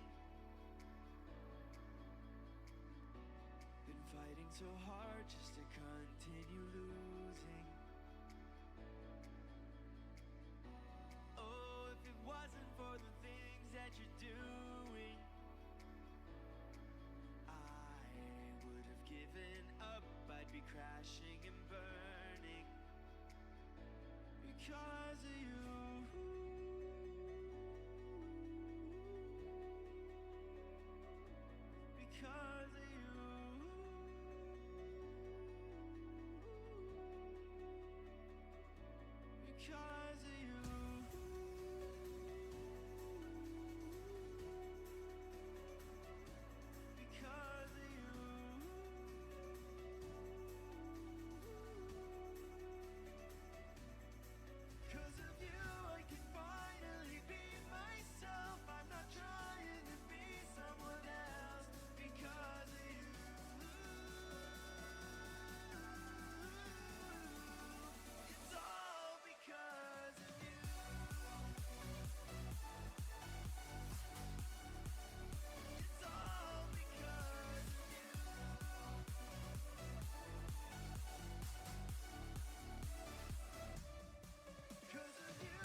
When you're stranded in the darkness, don't matter what the cost Right. is. I almost forgot. I just noticed it because my socials got posted in chat again by my bot. But go follow me on TikTok and YouTube or whatever social media you want to follow that I have there. Because I'm gonna be posting every single day, just highlights and everything. Whether it's from my personal streams or casting, but I'm definitely gonna try and get some casting highlights in there. Because I have a wonderful person doing editing and everything for me now, and I really appreciate it. And they are awesome for doing it for me. So we're gonna try and really expand the channel and everything by trying to get YouTube Shorts and TikToks and stuff up every day if possible. And that is going to include any casting highlights that we can come across, because who doesn't want some casting highlights? And I think it should be a ton of fun, so...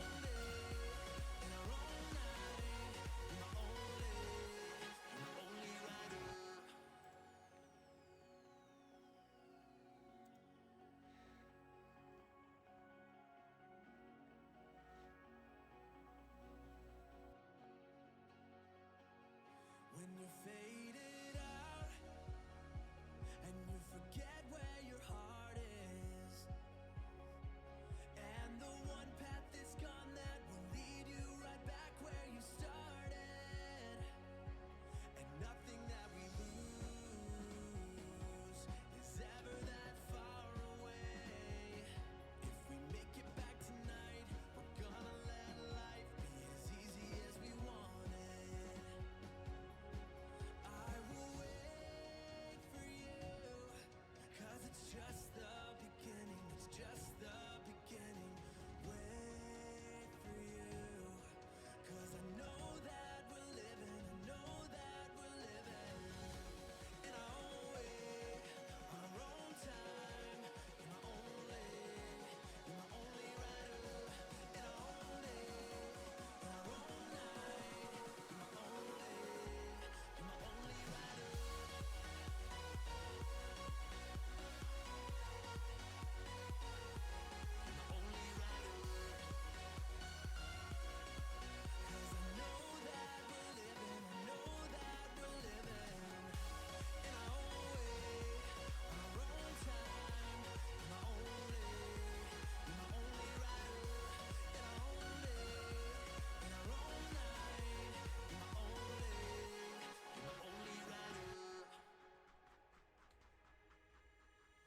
Lately I've been losing my direction.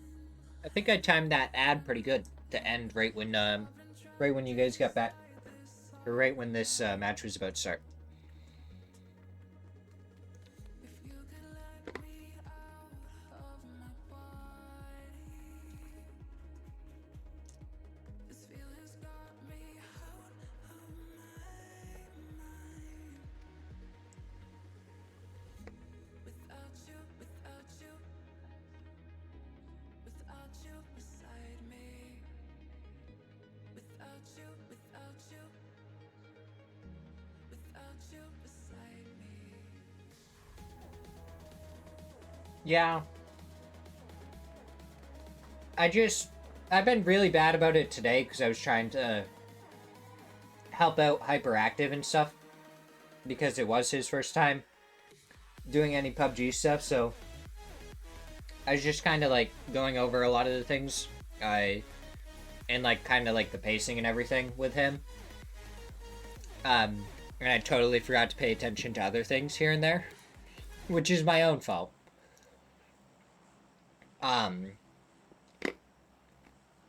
So we didn't run very many ads during today's stream, but it also meant that anytime someone left and rejoined, they ended up getting pre-roll ads, and I hate having pre-roll ads if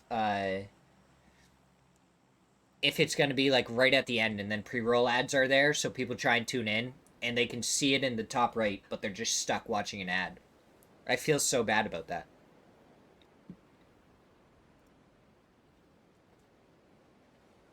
So,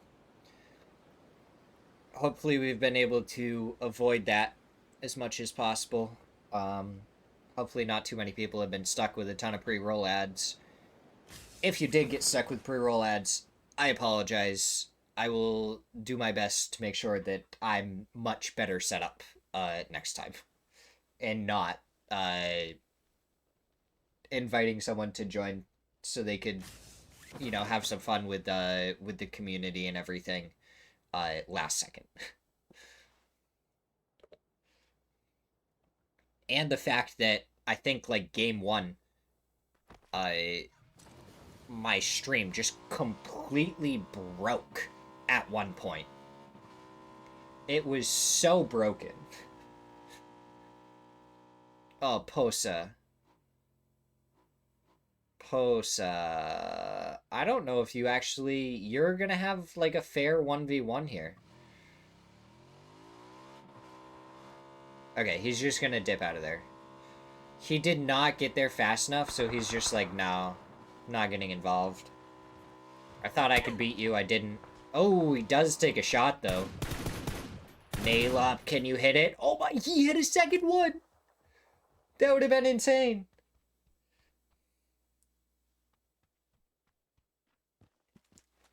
Yeah. I think I have to... Because right now I run 1.5 ads, because that stops pre-roll ads for 32 minutes. The problem is, like, this time I think it's going to work great, because one match is around 30 minutes. But if I need to time it so, like, we come back right when it's about to start. Otherwise, you'll get pre-roll ads right at the end. So I might have to do 2 minutes worth of ads to see what the pre-roll is on those. And if it's like, even if it's 35 or 40 minutes or whatever, that'll be like the perfect amount of time to make sure that no one ends up with pre-roll ads during any of the casting. So, that is something that I totally forgot to tell Hyperactive about as well. So I'm glad we started talking about it.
We have the Panzer Zakraken pushing forward with the Panzer. Is he going to be able to hit the shots? He knows he's in the room. Hits Nail up and takes him down with the Panzer. Now Zakraken going to take a second to try and recuperate. He picked up the shotgun, tries to go for the shots onto Penta. Doesn't hit any of them. Michael hops into the window. Opens the door and takes down Zakraken, but Gizira there for the trade. Coming around the side is Penta. Penta almost takes down Gizira, but Gizira hits the headshots and down goes Penta. Shinboy, the last one up, trying to sneak in. Zakraken, the only one knocked on El Proyecto! And the timing, Gizira able to take him down.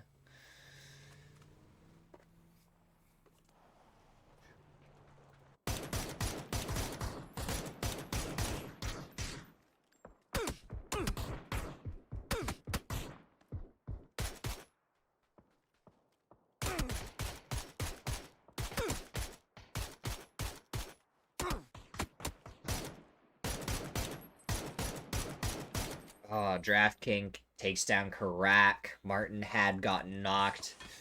Should be able to get rezzed here pretty safely. Might lose some tires on the vehicle. Shouldn't be a problem beyond that. Draft King gonna put him in the vehicle and take off. Looks like they only lost one tire on the front left.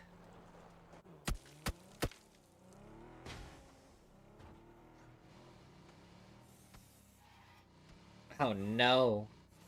Even the motorcycle has a tire missing. That is very unfortunate.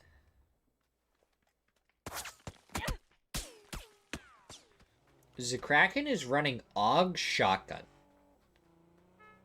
Right now he has... Wait, maybe he's not. I don't know. Maybe it just hadn't updated on the UI. Alright, let's see. Typhon. They are center zone right now, and they're going to appreciate that. They definitely want to be up and out of the red on the leaderboard.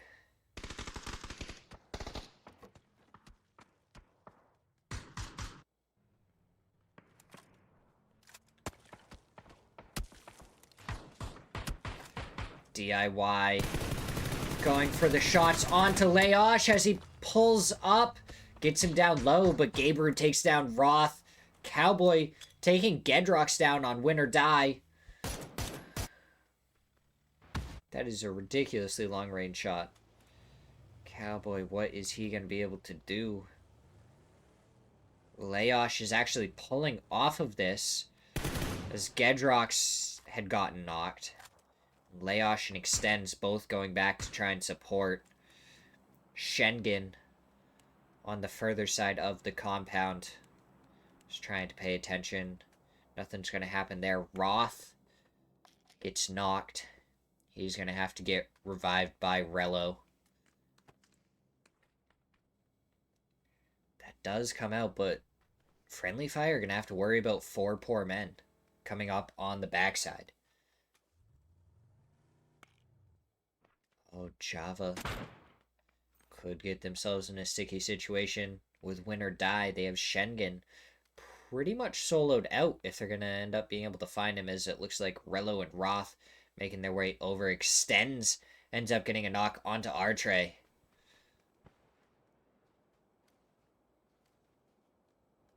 Can Schengen make a move up and over this to maybe get a knock or re-knock? Punish Java for getting so close?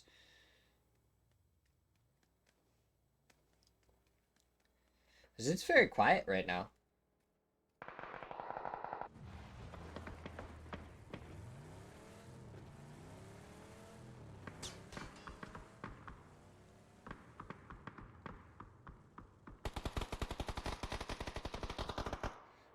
Ooh, Falcon Shrimsy gets a knock onto LFP. And Wuju, too, looked so good in the last match. Lose one early in rotation. Sneak attack Seifu gonna try and continue onwards.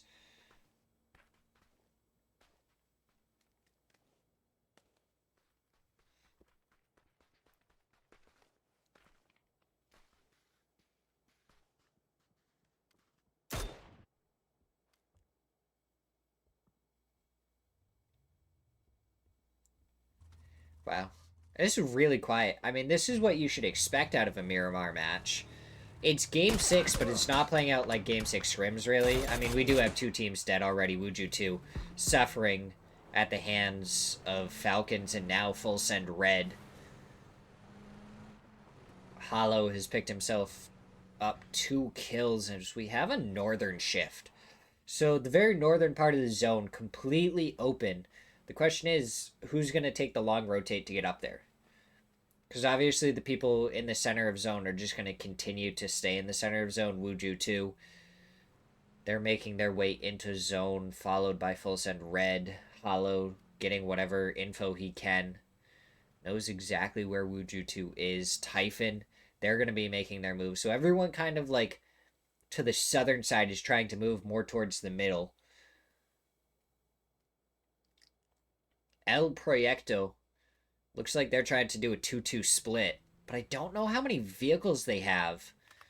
So it could end up being very difficult for them to try and like regroup later on if one of the compounds get crashed. Friendly Fire has a little bit of a 2-2 split. Typhon, I was going to say, rotating right through it as Friendly Fire takes down 2. Rilo just doing a fantastic job alongside Cowboy to get some damage out. Friendly Fire have gotten themselves up into 4th place. I don't even know when that happened. 26 kills, and the rest are placements. Work in Silence, 28 kills, the rest are placements. Very good, consistent play coming out of them. Meanwhile, like, a team like Wuju 2 is getting up there in the leaderboard too, but they only have, 9 placement points? They've been getting a lot of kills, but not quite the placement points. Razav, 17 kills, 30 points. They've been getting a lot of placement points, same as 4 Poor Men. 17 kills, 28 placement points.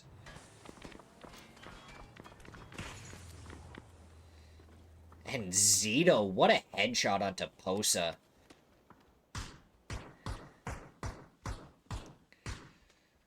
The Bolty, it's very hard to get your flush afterwards, which is why it's not used as often.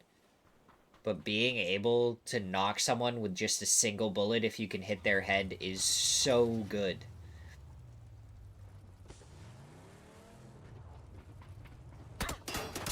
Oh, 4 Poor Men. Be careful how much you move around.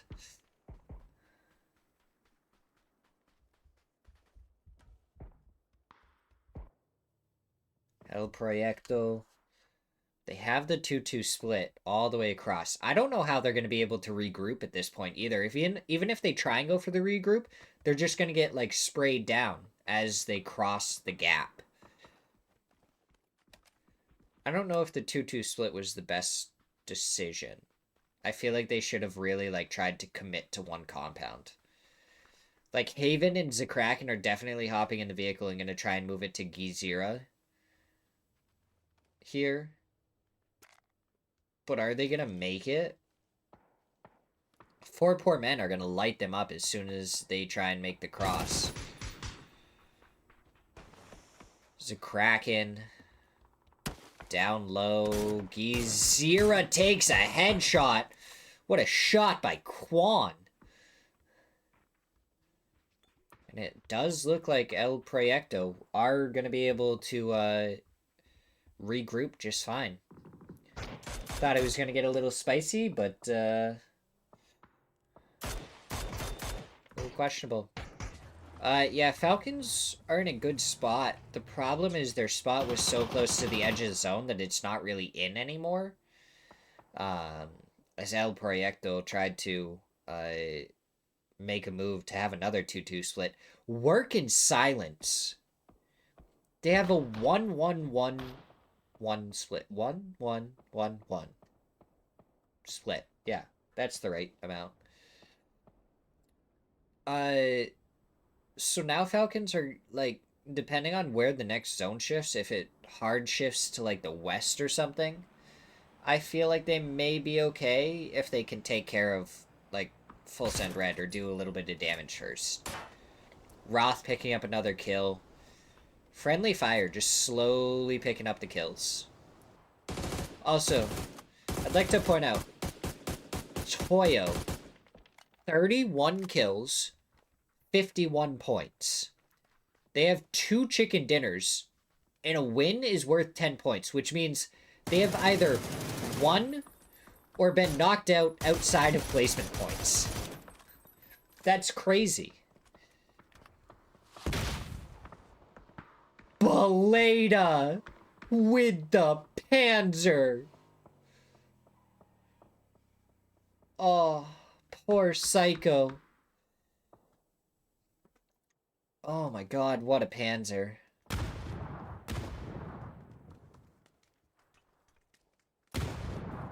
That's the thing of beauty right there. That's what we like to see. DJ, I need more emotes. I need more.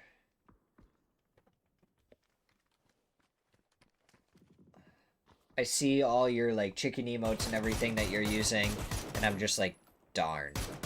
I should really, like, get myself some good, good emotes and everything. Soon. Any money I make from Twitch this year is going straight back into the stream for the most part. As much as I can. Get the emotes up and working. Get some more personalized screens and everything.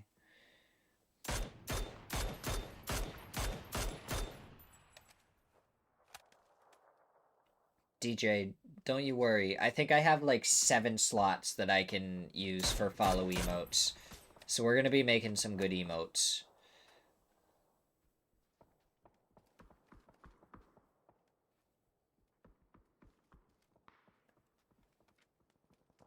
I think I have like 7 animated slots as well or something. Oh, NCLS takes down a couple but gets taken down. Friendly Fire. If they're able to get all the reses and stay up as a 4-man, that's insane. But the zone is coming. Phase 4 does start to chunk. They're going to have to first aid immediately as soon as they get res and have to move out. They got a couple of more kills. What are they going to do with it now, though, is the question. Work in silence. Up against win or die.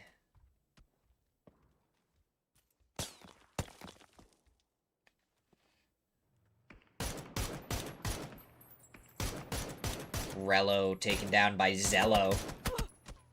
Rello taken down by Zello.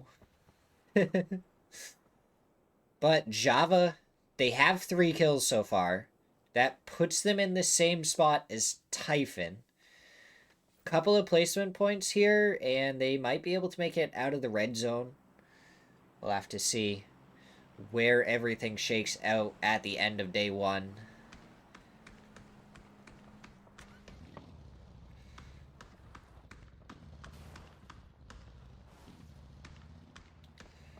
Learn that that buggy is not going to be very safe when you try and send it somewhere. Falcons moving up onto Bestia now. Kickstart and Shrimzy.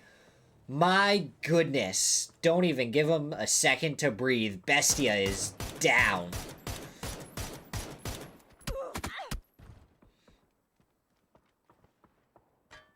Oh, Shrimzy. Gonna have to heal up and get moving. Falcons 5 kills so far. And this one, Pippa with a great shot through the smoke onto Tiggleton. No, Shrimzy going down to zone. Where is H-Win and Tiggleton gonna go? Where can they go? Is there anywhere safe?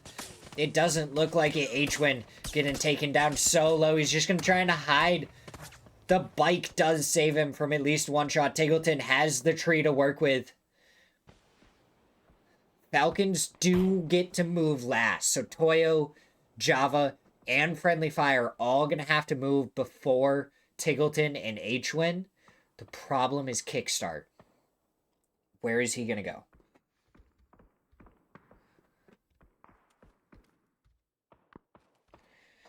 Yeah, DJ Shrimzy, you know, just chilling, being himsy.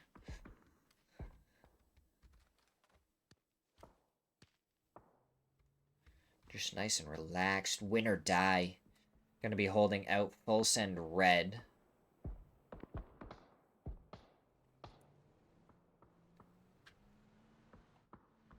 Question is, where do Full Send Red want to go? Why do I feel like I just heard a mortar? There is mortars. Element is shooting mortars. Oh, Full Send Red with the Molotov doing a bunch of damage to Extends and Schengen, and now this nade going out. Doesn't do anything, but Layosh gets taken down by Haven. Juarez trying to get the nade. Doesn't get it inside the building. Gotta aim a little bit lower. That one does go inside, and it is good. Win or die. Eliminated.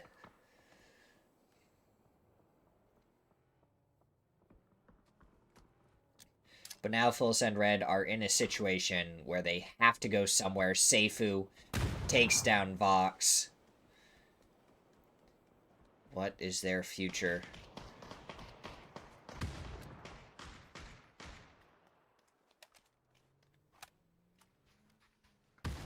Pippa spotted out Learn. Hits one shot. Thought he hit the second.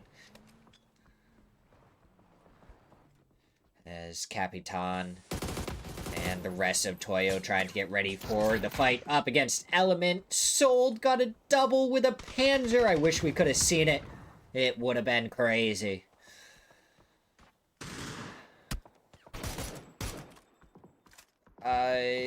Something is happening. Alright, Element going up against Toyo. Toyo also getting shot in the back, though. As Benya surviving on a sliver. 3v3 Toyo versus Element. Nades coming out from Emmy. Molotov goes towards the backside of the vehicle. Doesn't connect. Benya and Emmy continue their walk forward. Falcon's still alive. They're making their walk along the hillside. This Pippa was spotted out for a second. Maya gets the knock onto Benya. Geezier gets a shot into XPN. XPN taken down. Toyo gets a knock and a trade onto Paradox.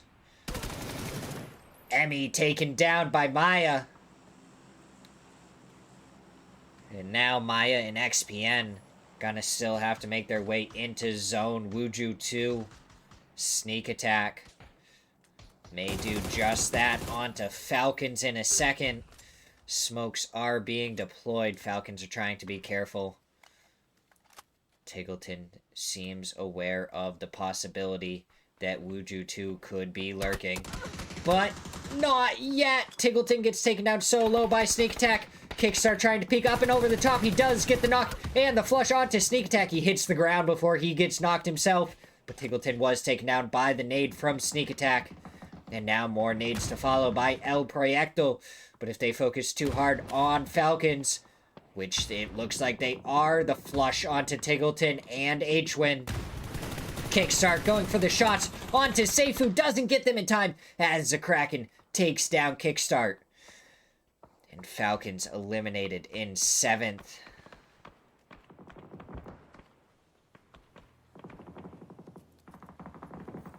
Cowboy somehow ran over Maya? Oh, Seifu steps out and Haven takes him down. Wuju 2 eliminated in 5th. All of a sudden, we're down to our top 4 teams. Friendly Fire, 4 Poor Men. El Proyecto and Working in Silence. Geezier takes down Cowboy. Now Roth going to be the only one up for Friendly Fire. No chance of a res coming out there.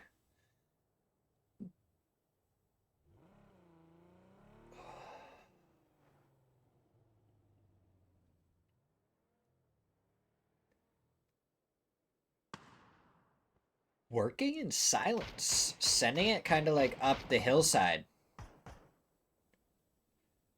Is Roth still just trying to sneak? Be a sneaky snake. I don't know how he hasn't been spotted out by 4 Poor Men. He's just laying down on the side of the hill.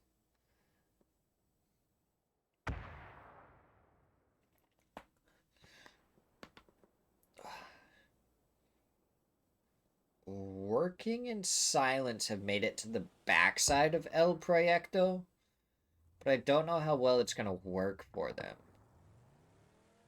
We'll have to see if any knocks come out. They haven't taken any damage yet, but they have delivered. It looks like a good chunk onto Haven and Zakraken.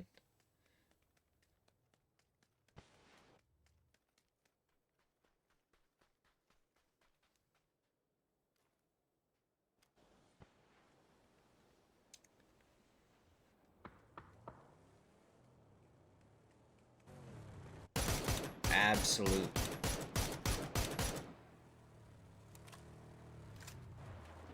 Alright, BL gonna get picked up by RBN and brought over. Oh. You're right, DJ. I don't know why I didn't think about that. He's a chameleon. Of course they can't spot him. And one takes down RBN. Haven takes down BL. And all of a sudden, it's falling apart for Work in Silence. They had 4 up. Now they're down to 2. Zakraken gets taken down. Santastico, after getting completely blinded, gets taken down. Sold with the trade. Smirzera getting the shots onto Sold, and down he goes. El Proyecto need to get the reses. They're up to 15 kills. As 4 poor men did spot out friendly fire. He gets taken down, and now El Proyecto up against 4 poor men who seem to be living it rich right now with that zone. Heavily favoring them currently. And unless this next one is a straight southern shift, it should be 4 poor men's game to lose. Fakeson has a Lynx as well. There's no bullet drop on that, so he just has to aim at the head and click the button.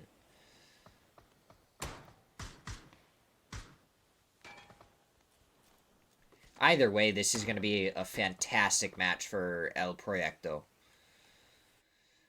Okay. Yeah.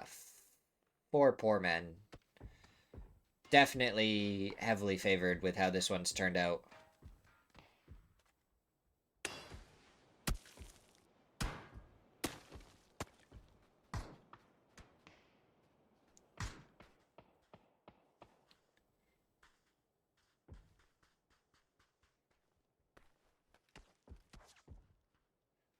I mean, Zakraken just looking at the shanties.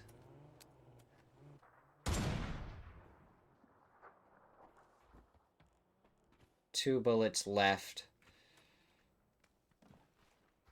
Is it better to maybe save them until he has a cleaner shot?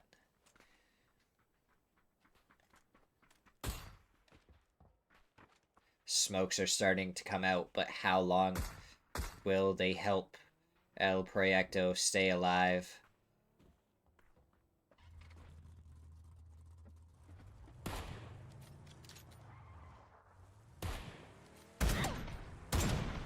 Oh my god, they both missed!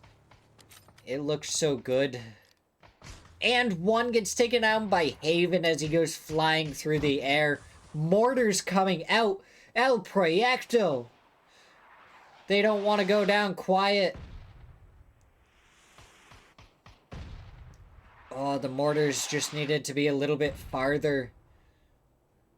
They come up just short. And now Smirzera and Posa both coming over to where and one tried to go out and flex to this rock. And now El Proyecto have really turned things around, and now it's going to be 4 poor men who have to try and make something happen.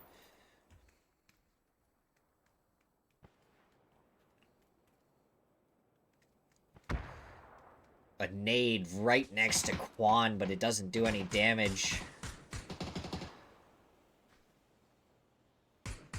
Smirzera, 6 kills, 961 damage.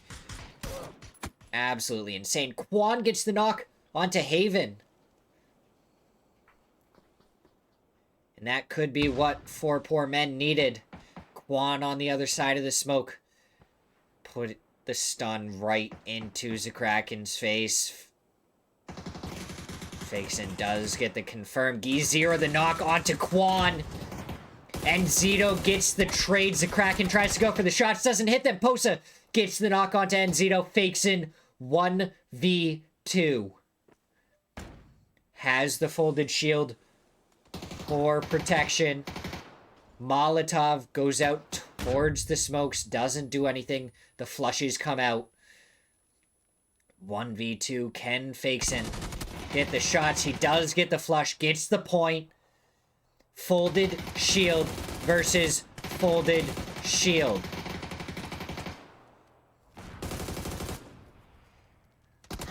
Fakeson steps out, uses the smoke for cover. The smoke almost dissipating. What is he going to be able to do? He has the 3 gear, but the smoke is going to dissipate any second now. Can he hit the shots?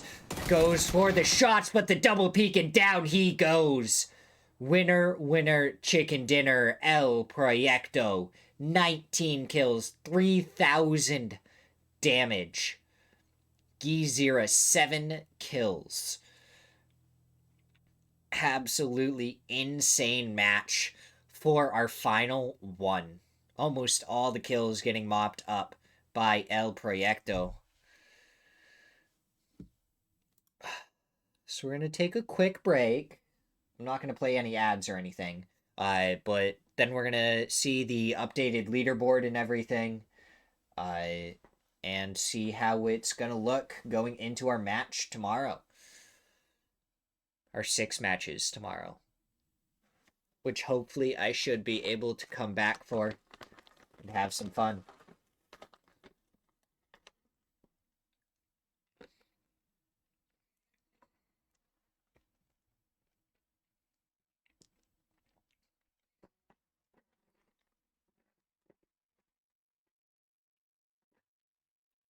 Absolutely, Cheese Monkey. DJ, there's no reason to play ads. We're literally just waiting to see the final leaderboard. I would never do that. But Cheese Monkey, it's so much fun to cast.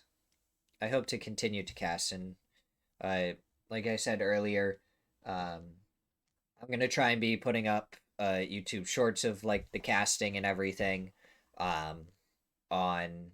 on YouTube and TikTok, and try and really like grow the community so we can just cast more and more and more. That is the plan. That's the hope.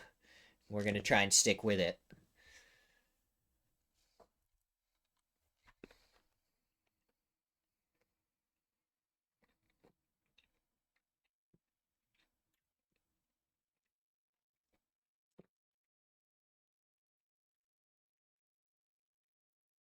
Ezrider ads? What? Anyways, who do you guys want to raid in a second?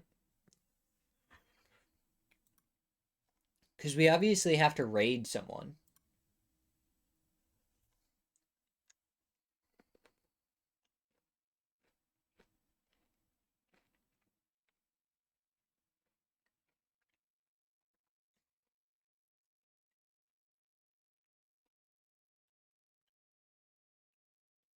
I don't know why we're not getting an updated leaderboard yet. I feel like normally we have one by now.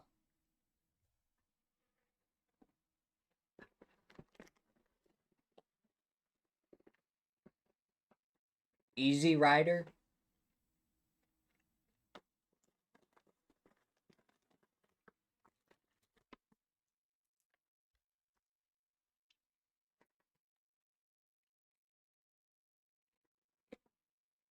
Google hates you. I'm so sorry that Google hates you, DJ. Alright, here we go. Updated leaderboard. Top 3. Toyo, Friendly Fire, Working in Silence.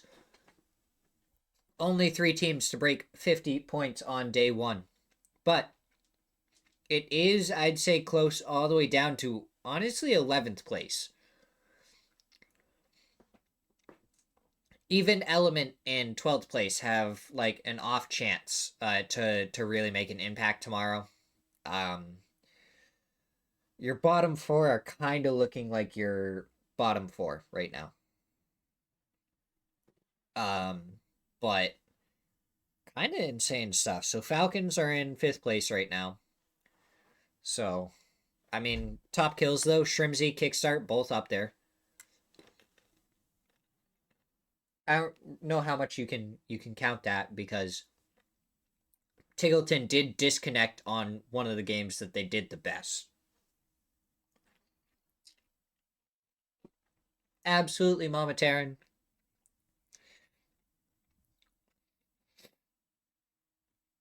I just need to figure out who to raid now.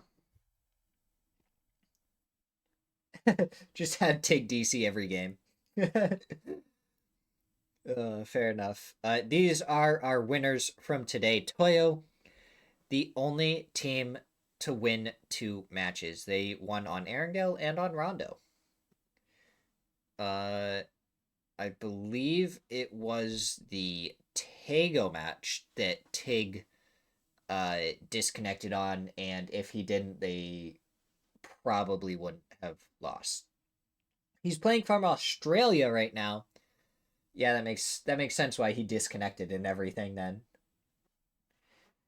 Does anyone have anyone specific that we want to raid real quick before I just click on a random name somewhere?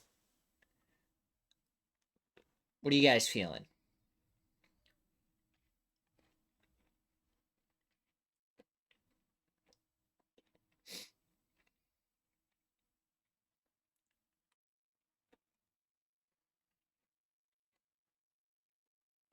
We could. I don't think I've ever raided Greta.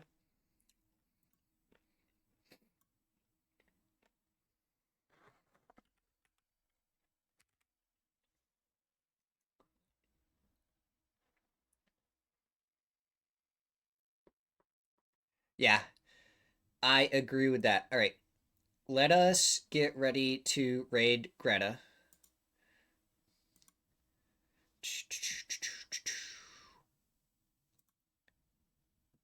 Start raid. Perfect.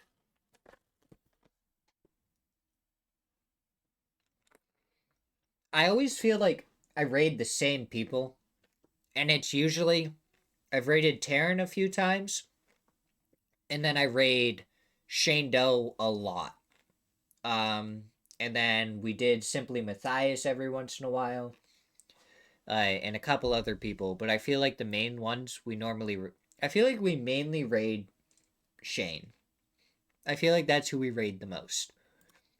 But let us all go and support Greta. I appreciate everyone that stopped by, and we should be able to cast again tomorrow, or at least I hope so, and I'm looking forward to it.